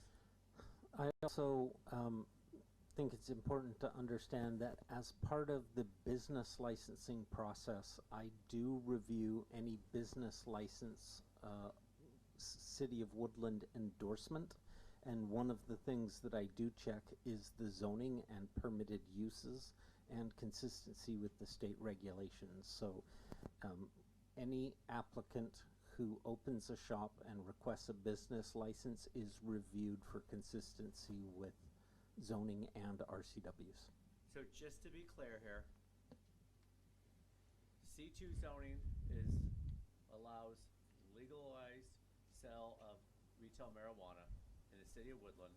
A business license will be required inside the city limits for that business Again, I'm not talking about a dispensary license, that is not us, but a business license that allows you to operate inside the city of Woodland will go through our planning department, and before you will issue it, we'll go and look and say, is it within this 1,000 feet? Is it within this that is required by the state? Okay. I just want to make sure we were clear on that discussion. And then, go ahead, and then I'm going to go to Councilmember Michelson. And I would like to point out that I'm sure John will get up and point out, and that is I've been harassing him through code enforcement from the very beginning for 2 issues, sales and the fact that he didn't have a business license. So this is one of the first things I dinged him on from the beginning. Councilmember Michelson. I was just going to say, this is probably good news for you now that you hear that that is actually the state law. The things that you were listing are things that the state has already put in when they passed 503. So I hope that brings you some comfort that we can't even, because I understand exactly, I have 2 small children myself, you know, and I understand what you're saying. So the fact of the matter is that where John's location is right now is probably the best location for it. And the fact that he is there, there's all these other laws in place. So I hope that that brings you some comfort today, knowing that what you were concerned about is actually already implemented. Yeah, I think though it definitely brings me comfort. One thing I know is I believe City of Vancouver was very clear in their, for example, Travis, if you're replacing language as far as something being a permissive use, I believe City of Vancouver was very clear on all those regulations in their code, not just relying on these, you know, for the businesses as part of their business licensing to know these restrictions. They have all these provisions in their code. So I don't see why, especially if someone's reviewing this as a business opportunity for themselves, why that wouldn't be explicitly mentioned in the City of Woodland code as well. Would there be any issues with implementing all that language in the City of Woodland code as we're proposing amending the zoning code? I would open that up to council here, because again, you are in charge of passing code and doing all those things. Again, we're having a workshop and dialogue here. So I think I had a comment here, and then I'll come back to you, Mr. Houston. I'm not opposed to it, but we've had many workshops, not many workshops, but the Planning Commission has looked at this several times. So I feel like we're at a point now where we just need to move forward. We have state laws, we are bound by those as well. So we need to move forward and start focusing on other things in the town. This has been going on long enough, if you want my honest opinion. I am not opposed to putting those in it. I don't think it's unreasonable, but I think it's just time to get it over and done with.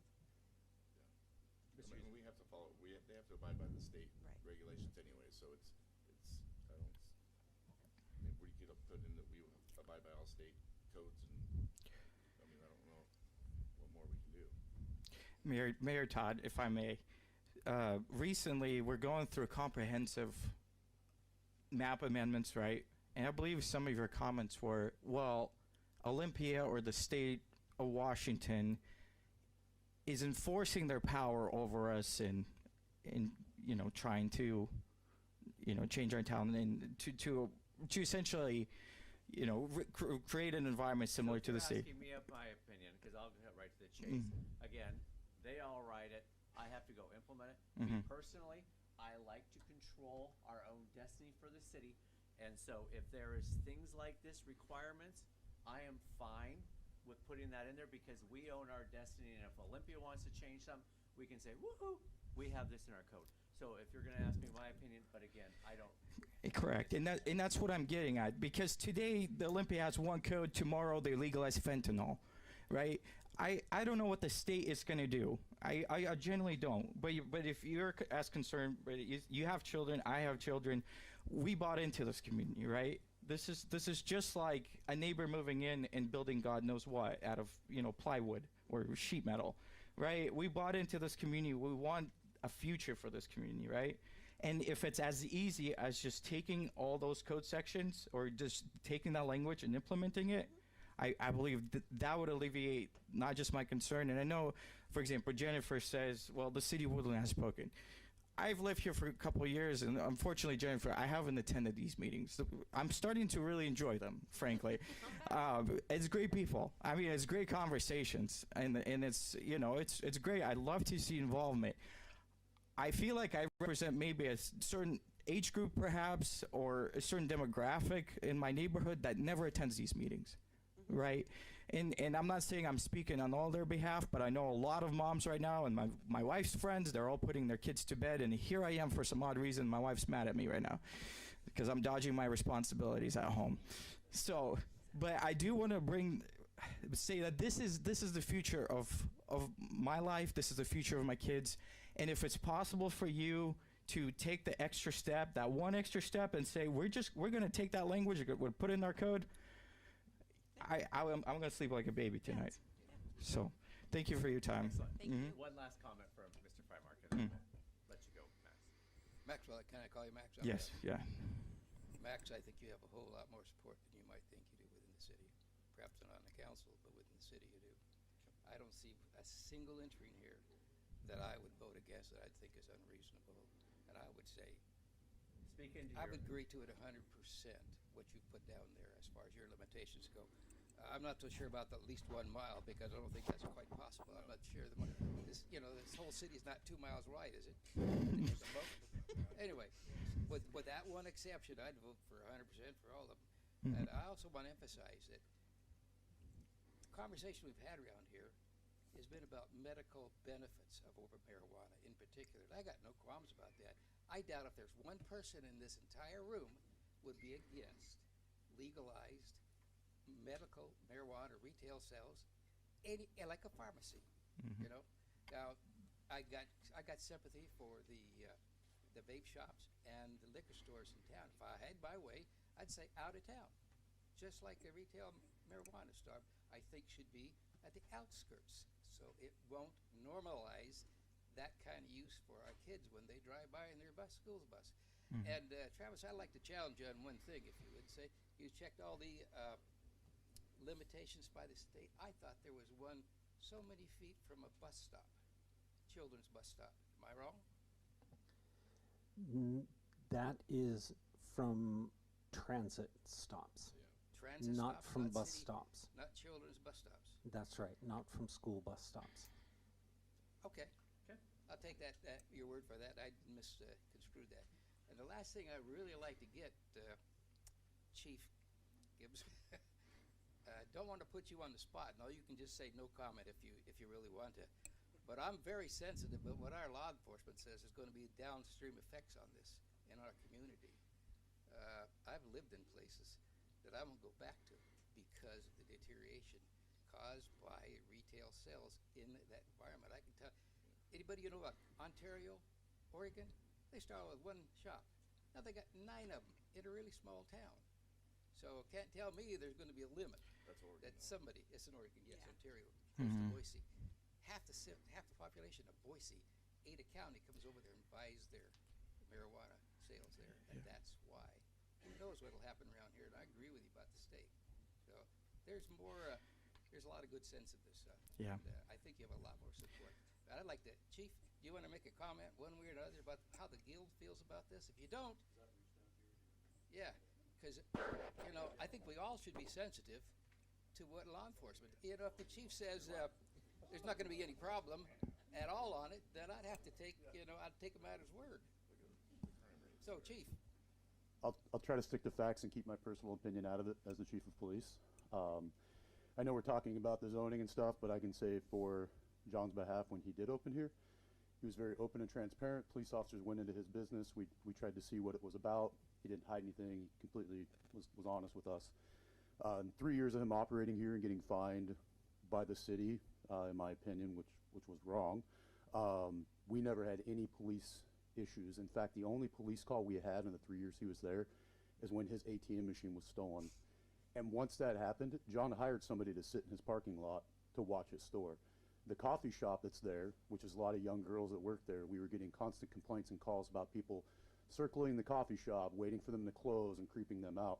Once that person was in that parking lot after John hired him, those complaints stopped too, because there was somebody there that could help watch that. So from a perspective of facts, I can tell you that as of 2023, there's an average of 4,299 deaths in the state of Washington alone that involve alcohol. I don't know what it is that involves marijuana, but in our line of work, I have dealt with far more aggressive, violent people in a vehicle intoxicated on alcohol. And in 10 years, I've dealt with one that was high on marijuana. He was completely open and honest and cool, calm, and collected, and we went to jail and got a blood warrant with no issues. So if you're asking me to compare those things, might not like to hear it, but I think marijuana is the least of our problems. Well, I'm glad to appreciate that. And can I say, Douglas, you always ask for their opinions and take their, same thing with the planning commission. It's no different. The planning commission's telling us what they recommend. It's no different than his recommendation. Well, and they put a lot more credence in our police department. Well, they tried this thing called prohibition one time, and look how it Okay. turned out. All right, we're off topic here. Thanks, Max. Yeah, thank you. That is all I have on for people who wanted to speak I now will open it up to anyone online or in the community. And so what I'm going to do is I'm going to start in the first row, and we will go back here so that we can move this along here. So first row, anyone that would like to speak.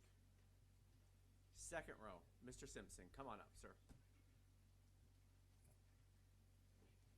She'll try to trip me as I come out. First off, congratulations and welcome everybody.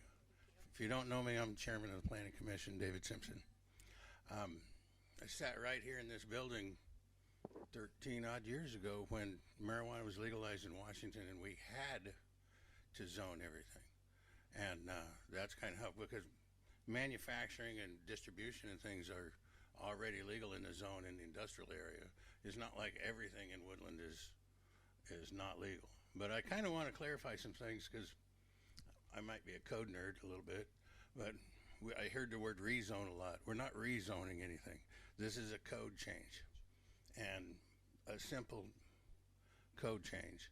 I always appreciate Max's testimony when he comes, but we've diced and sliced all of those state regulations on where you can locate something. I think there's a graphic. I don't know if Travis can put it up, but there's not a lot of places in the C2 that are immune from being 1,000 feet from a school or a church or a park or anything. It's just, not that many opportunities there. And all of the Vancouver code he was listening, from what I remember, is all already state code. And quite honestly, we need to try to keep our code as lean and mean as possible and not thicken it with any more stuff than we have to. Also, I always draw a blank someplace in my speech. All of that stuff will also be looked at the state license level. Somebody will come here and they'll find a piece of property and they'll think, I want to have a shop here. So they'll do something to get a guarantee on the property. Then they have to go to the state, and all of these setbacks, offsets, whatever you want to call them, are going to be looked at again. So this is looked over and over, and the security's part of that permit. So many things are part of that permit that we don't need to write code for them, and they're already there for our safety. So from the Planning Commission standpoint, everybody wanted to, let's get this, move it forward. Nobody wanted to stop it at Planning Commission. Let's move it forward, but the facts are kind of there. There's not that much opportunity. There's not any threat to Horseshoe Lake or the parks down there, anything like that. And for my own opinion, kind of like the chief, I never saw anybody get high and beat their wife, ever. So, thank you. Thank you. Any questions? No? Never for you, Mr. All right. Simpson.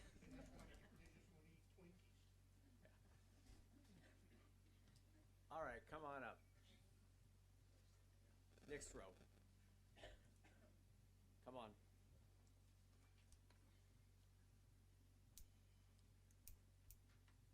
Congratulations to all of you. My name's Ken McMillan, and I just got a quick comment that a lot of the stuff that he was talking about is good parenting, and a lot of education would go a long ways on preventing a lot of what he wanted to be done here. So that's all I got to say. It's just, let's Excellent. go. Thank you, sir. Next row.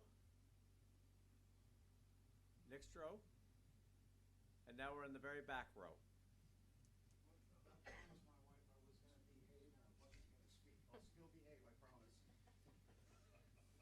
Just want to say congratulations, everyone up here.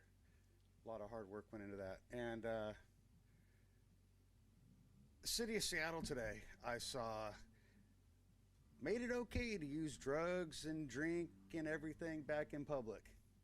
Just because we're here discussing the pot shop reopening, I would expect my law enforcement back there that I have a lot of trust and faith in would not allow or permit the drugs at the park, the alcohol at the park, within the schools.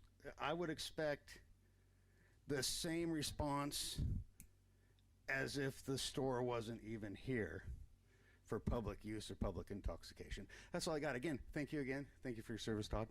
Thank you, sir. Any questions or comments for Mr. Bruce?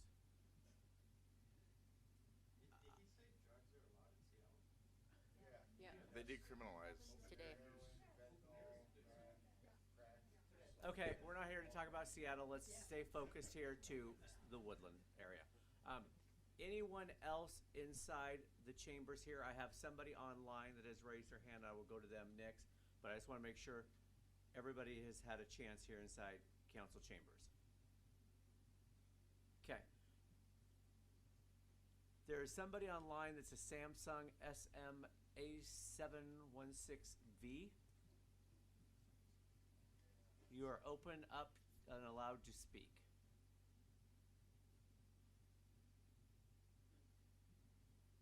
Your hand is up.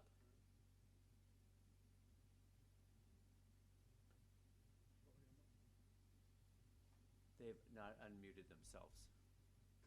I know how to use technology there, Mr. Burke. So if you have your hand up and you're online, please unmute.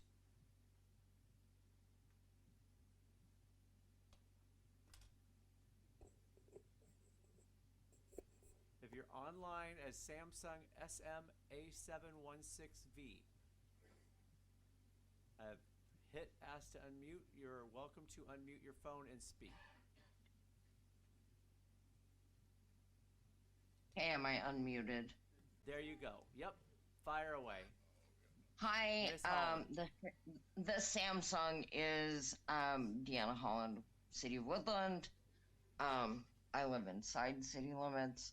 So I am here to just comment on Ordinance 1584. I appreciate the opportunity. I'm just going to read what I have typed out.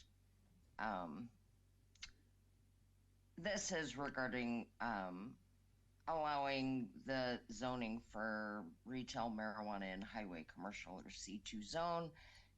My comments are offered from a neutral legal and governance focused perspective. I'm not advocating for or against retail marijuana. I want to address the process, clarity, and risk management as council considers this ordinance. Firstly, Ordinance 1584 represents a legislative policy decision, not an enforcement action. Under Washington law, the city clearly has discretion to prohibit or allow retail marijuana, whichever direction the council chooses. Courts and best practices consistently favor clear, objective, and uniformly applied standards. If retail marijuana is to be permitted in the C2 zone, it's important that the ordinance be implemented through an open and transparent application process that applies equally to all potential applicants, which includes clear zoning and citing criteria, objective licensing requirements tied to state authorization, defined timelines, as well as consistent enforcement and appeal procedures. I'm not going to really characterize the settlement agreement that I've mentioned before when I've come to meetings, but from a legal standpoint, it's important that Ordinance 1584 be framed and applied prospectively and generally, and not in a way that appears to grant special treatment or create de facto entitlements outside the adopted code. Clear legislative findings and uniform application will help ensure that the ordinance stands on its own as a city-wide policy decision, independent of any past disputes. So finally, regardless of the council's vote, clarity is the city's strongest protection. A well-defined ordinance reduces the risk of selective enforcement claims, improves administrative efficiency, and provides predictability for both the city and the public. So I kind of think there's been a lot of, now I'm going off what I've written. There's been a lot of talk about what the state is, what the state laws are, but none of that is in your ordinance. So I think that's what I would like to see as a resident, so that everything is clearly defined within your ordinance, not, well, we think we're going to go off of state laws, but nobody in the room seems to know exactly what those are. And no one has ever had somebody from the Liquor and License Board come in and explain all the laws. So anyway, those are the things me as a resident would like to see, is that everything is clearly defined so everybody knows exactly what the rules are, and we can put it all to bed moving forward. And I appreciate your time. Thank you so much. Thanks, Ms. Holland. Emily, do you want to address that piece there? It was more legal piece, and so I want to use the lawyer. Sure. So it certainly could be delineated more in the ordinance, but again, these are state law requirements, so they are things that have to be reviewed through the business license process. Also, these are requirements for the license from the Liquor Cannabis Board itself. So they are also responsible for measuring the distance under the RCWs per their GIS data. I just looked it up online. So they wouldn't even issue a cannabis license if it is within those parameters. So the current zoning ordinance, again, just allows it in the C2 zoning. And then I think Travis has a nice map up there that kind of illustrates where those areas are unable to meet those requirements. I think you said it was the light pink met those requirements, and then all those other kind of bubbles illustrate where that area is excluded simply because of the state law requirements already in place. So hopefully that clarifies. Any questions from you, Ms. Holland, regarding that from the lawyer comment? I want to make sure you're able to. Well, interestingly enough, I called the licensing people because I had questions. And because there's been a lot of things that have never been enforced that are a requirement of holding that license from the state. And I did not, it was as clear as mud what their understanding of things were. And so I think there's a lot of assumption that there's enforcement action and that there's involvement on a state level that doesn't actually exist, which is troubling to me because my assumption was always that's their job, that's what they do. But what I found out being bounced around from office to office about 5 times in Olympia, that what is law, what our legislators passed as law once it became legalized in our state, that those things are not actually being enforced. So what I am trying to prevent is exactly what we have just experienced for the last 4 years, where it is up to the city to shoulder the weight of this enforcement with no actual support from the state, I guess is how I'm trying to explain this. And that's just because everything I've had to learn about this, I had to learn against my will. So now I'm almost an expert. And then I found out that the people in the licensing offices have no clue about what the laws are. Enforcement, the Department of Enforcement has no clue what their jobs are. So that's been enlightening. And so I'm just fearful that we're all assuming that there's going to be this support of enforcement action that may not exist. We all think that's the guardrail, but they couldn't even explain to me why things have happened the way they have throughout our city over the last 4 years. So that's kind of, if that helps answer anything. Ms. Holland, I have a Mr. Houston. Are we just supposed to take your word Oh, for Lord. it? Are you an attorney? Do you have a law degree? Same question to you. No, did I ever say Hold I on. did? We're going to, okay. All right. So, anything. Apparently, in this state of law, you don't actually need to pass the bar to practice law. But I've spent a lot of time studying legislative law for about 6 years now. So that's why I'm looking at this from a legal perspective of what the city has already, what the city taxpayers have already, and staff have already spent time and money on. And I do not want to see that this continue, because I think there is an assumption that we would just, as a city, assume the laws in place with the state. But the state people in charge of these licenses and the enforcement could not give a clear answer. And then they ghosted me, to be honest. And then I called in Olivia every single day for about 4 weeks because no one could reply to my last question that I had. So if they can't explain it, and I know Mr. Boyce had asked for clarification and no one could give it to him when he was employed, I just think that we are all assuming that there are rules in place that we would assume would supersede local enforcement. And I don't think that's necessarily the case, is what I'm trying to say.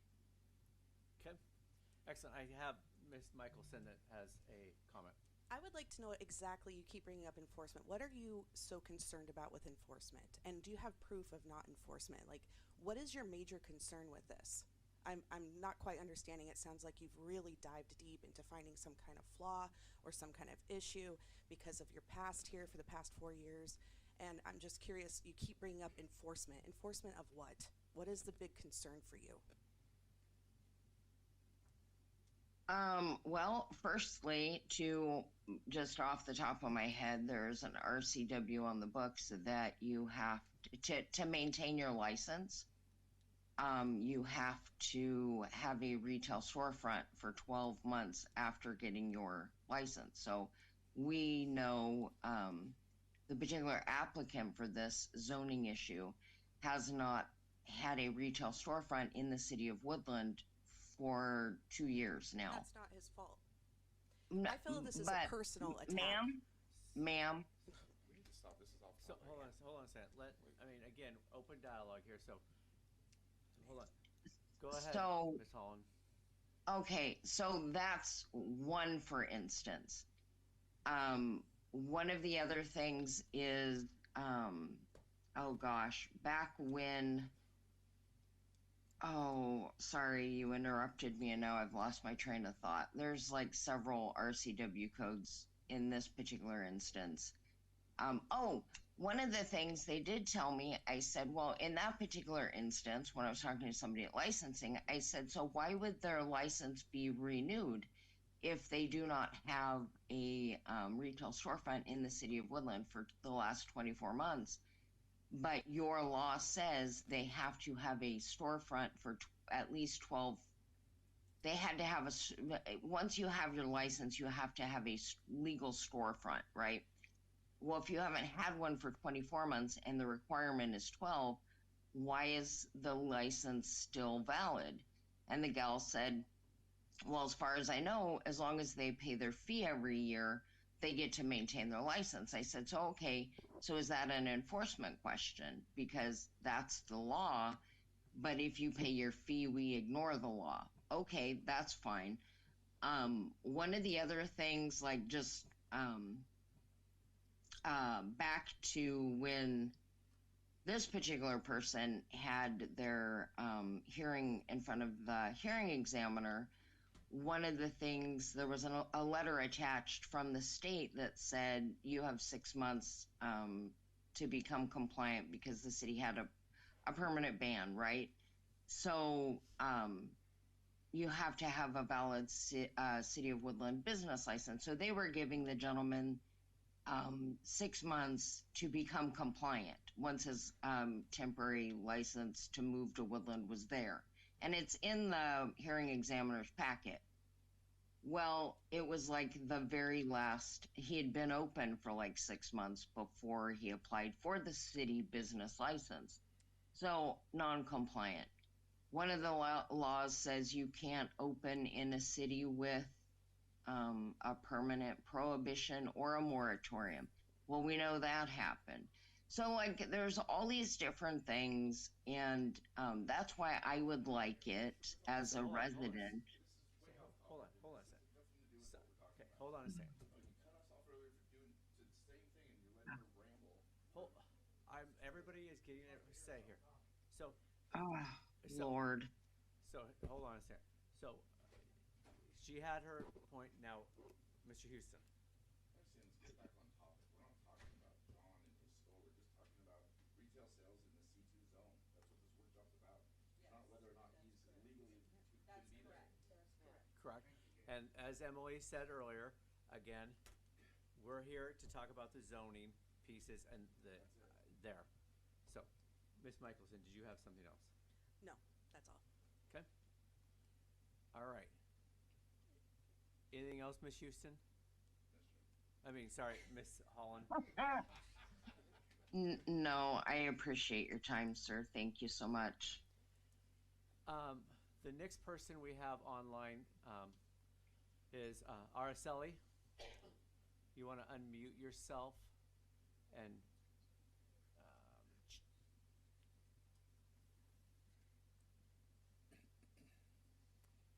the floor is yours, miss. Hello, can you hear me? Absolutely. First and foremost, I want to say thank you to the new council. Very excited to have you guys on board. I want to share a little bit of my background, employment history. I worked at a mental health and chemical dependency facility for 9 years. As it was mentioned before, marijuana is the least of our problems. I live less than a mile away from 20 after 4. And I think the important thing here to remember is regulated marijuana. I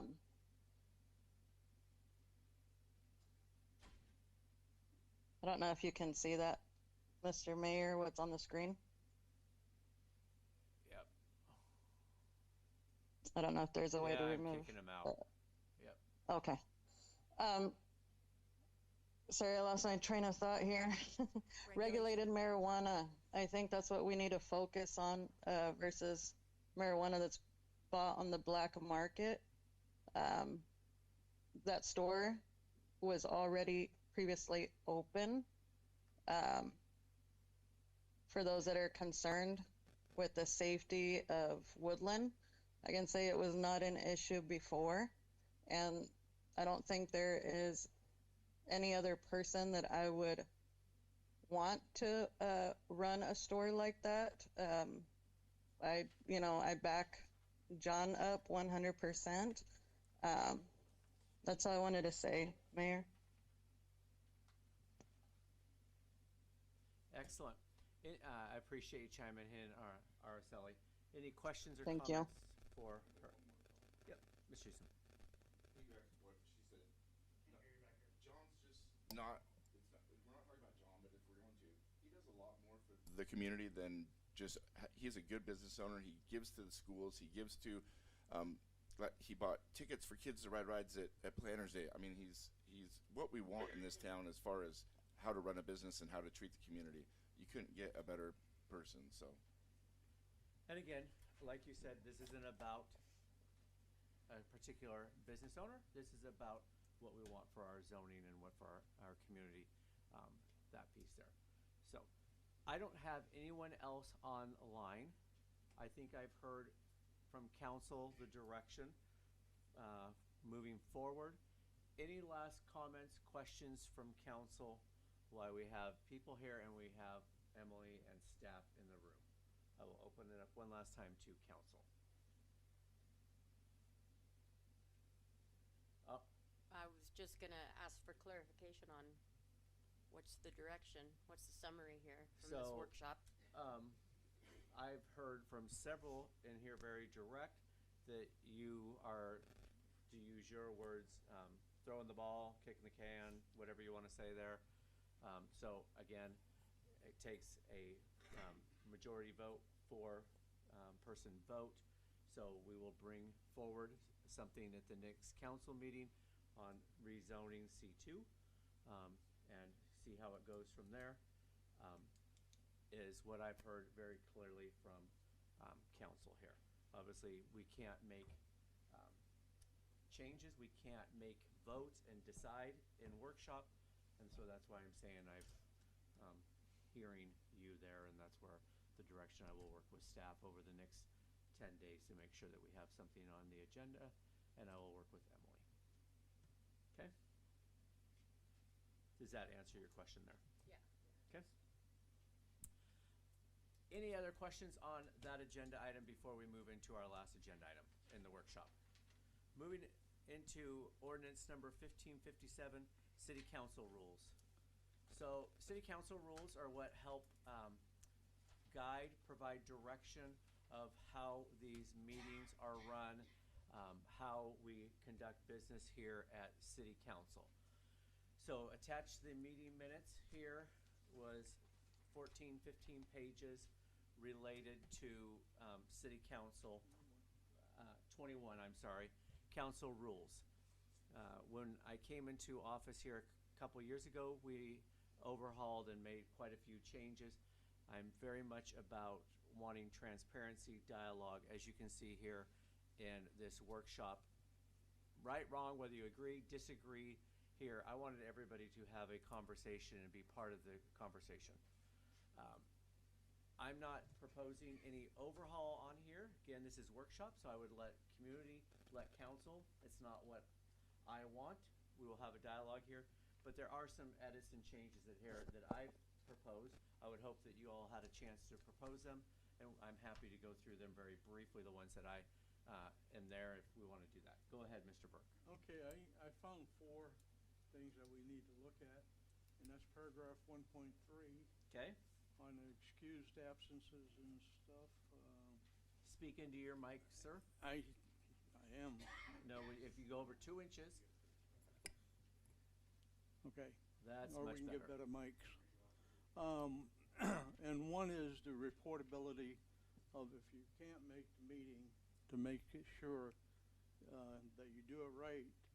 It says here you have to contact the mayor, the city clerk treasurer, the deputy clerk treasurer, which we don't have, and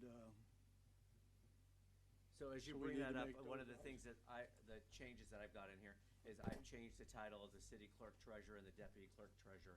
I've highlighted those as a basic change. So we have city clerk and we have city treasurer because we have those 2 separate, but continue on. Okay, and then if you go to paragraph 4. So what were you wanting to change, or what was your? To the right titles. Okay, you were to correct the titles. Yeah, okay. Correct the titles. Same within paragraph 1.4, those titles need change as well. Yeah, go ahead. But what if you do call and email that you won't be there and they still don't approve your absence? As long as you address the mayor. But hold on a second.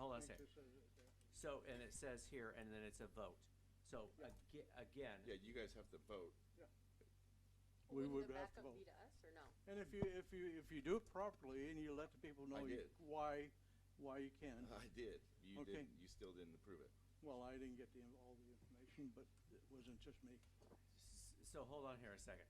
Again, we're not in a workshop. We're not going to go back and talk about rehash something.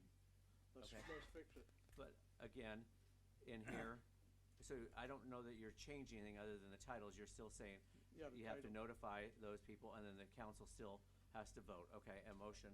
If a motion is not passed or above procedure, it's not voted on. Okay? Correct. So that stays the same as your recommendation. Okay, on paragraph 4, are we using the forms as Mr. Mayor? So I have used those very closely tonight, and Councilmember Burke. I noticed lately, and I know, okay. 13, paragraph 13, I've got to go back to it. I wasn't going to rewrite everything. Huh? He wants to go to paragraph 13 now. Continue on. Okay. Okay, I'm getting to 13. Standing committees. Standing committee. Okay, we're missing a few of the standing committees. The committees will include Finance, General Government, Human Resources, Public Works, Public Safety. We don't have COG in there, which I think it should be added in there. And the Mosquito Control District, since we've been. So those are not standing committees? Not? No. Okay. If they're not committees, then. And then the last one was 14.2. Travel and training? Yeah. In there states, after the budget's approved, we each have $750 each member annually for training and travel. Members of the council are allowed to share their travel if they need to share with somebody else because we don't want to make it or somebody can't make it. So we do have a budget in there, which I keep getting, we don't. There's budget dollars in there. And Yeah. again, Okay. where would you like to go, Mr. Burke? Well, I'm not saying I want to go right now, but we have some people right now that need to be trained. Okay, so hold on a second. Okay. So AWC training is online. We are required, I look at all of us here within 90 days to take that training that is there. And then if there is additional training that they would like to go to, have at her. But again, here's my recommendation or my question. If you aren't taking additional training that is there, you can take up to 30, 40, 50 hours online for free.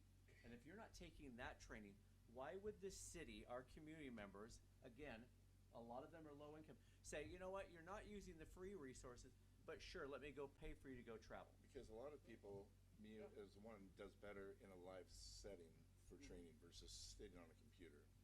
That would be my only thing.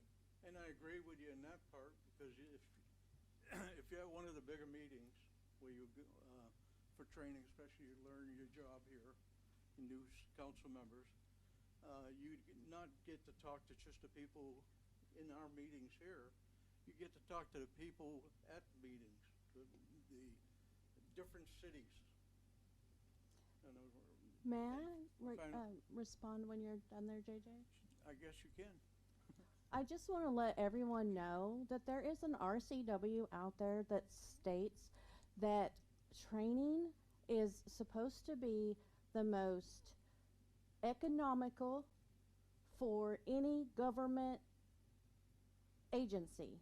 So whatever is the most economical and cost effective is what everyone is required to be doing foremost. Only under certain circumstances would there be opportunities where someone would have to have extenuating circumstances to do the above and beyond stuff. Like you have to stay at a least cost hotel and things like that if there's no opportunities to have online trainings. So there are RCWs out there that has addressed this that go back to the 90s, I believe. So I just want to say that. That's the reason why. These were written 10 years ago. So again, we do, again, following our And it's still in procedures, we have training dollars in the budget for council. And if somebody wants to go and, have at her, my recommendation or my one request, come back and share what you learned.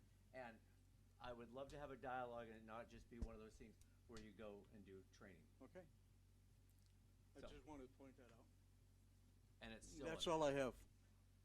Okay. Anybody else have anything? Anyone else gone through this and have questions? So, real quickly, 1.2, just some typo of council members, the typo. If you go through there, council members, I've highlighted it here. It's grammatical. 1.3 is city clerk, deputy clerk, those positions. 1.4, the same thing. 1.6 as well. 1.7, 1.8, grammatical. Going into 2.1 as well is grammatical. 3.2, 4.1, 4.2, grammatical. Then when we get into item 5, which is order of business, we have reports of advisory committee. first meeting of the month, and then we list a Chamber of Commerce report will be delivered at the second meeting of every month. And then it says City Council will designate a council member to report Chamber of Commerce information. I don't know that we have ever done that. We have had Chamber of Commerce come.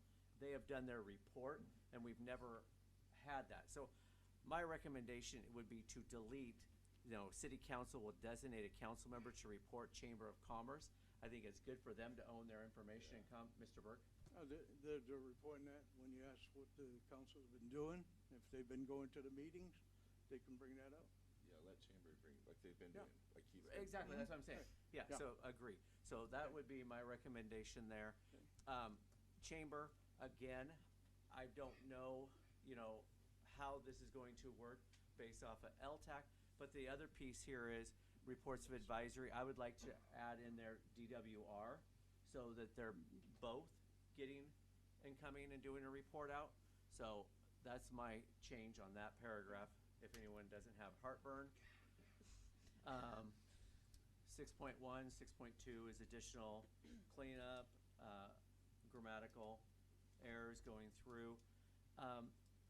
Going into section 8.2, and this is motions. So we talk about in here a motion and a second. The chair shall state the names of the council members, and it says no further citizen comments without council request or permission may be heard once a motion or a second is on the floor. So if you see how council here is, I appreciate you all being eager to give a first and then a second, and then we open it up. So I asked Emily if we were wrong here, and a silence as okay as permission to continue that, whereas you haven't said, wait, no more. I think we should change that, just wipe that completely out where we say no further citizen comment without council request or permission. I mean, we should still allow after a first and a second to have communication from the community. Before we vote. Exactly. So that is a recommendation that I would like to clean up on there. It's reasonable. Yeah, because once you make a second, it opens it up for discussion. Yep. Anyways, right? Right. Exactly. And those are the only changes that I saw and would recommend. Again, then what would happen is, coming from this workshop, we would have a red line and we would have a agenda item for reading for everyone to change and do that, where we would see that. But again, wanted a workshop to see if there was something that from the community that we were missing, or from council that thought something needed to be changed here. Any other comments or questions on that? All right. With that, the time is now 9:21 and we will leave workshop. Make a motion to end the meeting. It is now 9:21. Good evening. Have a great night, everyone. Thank you.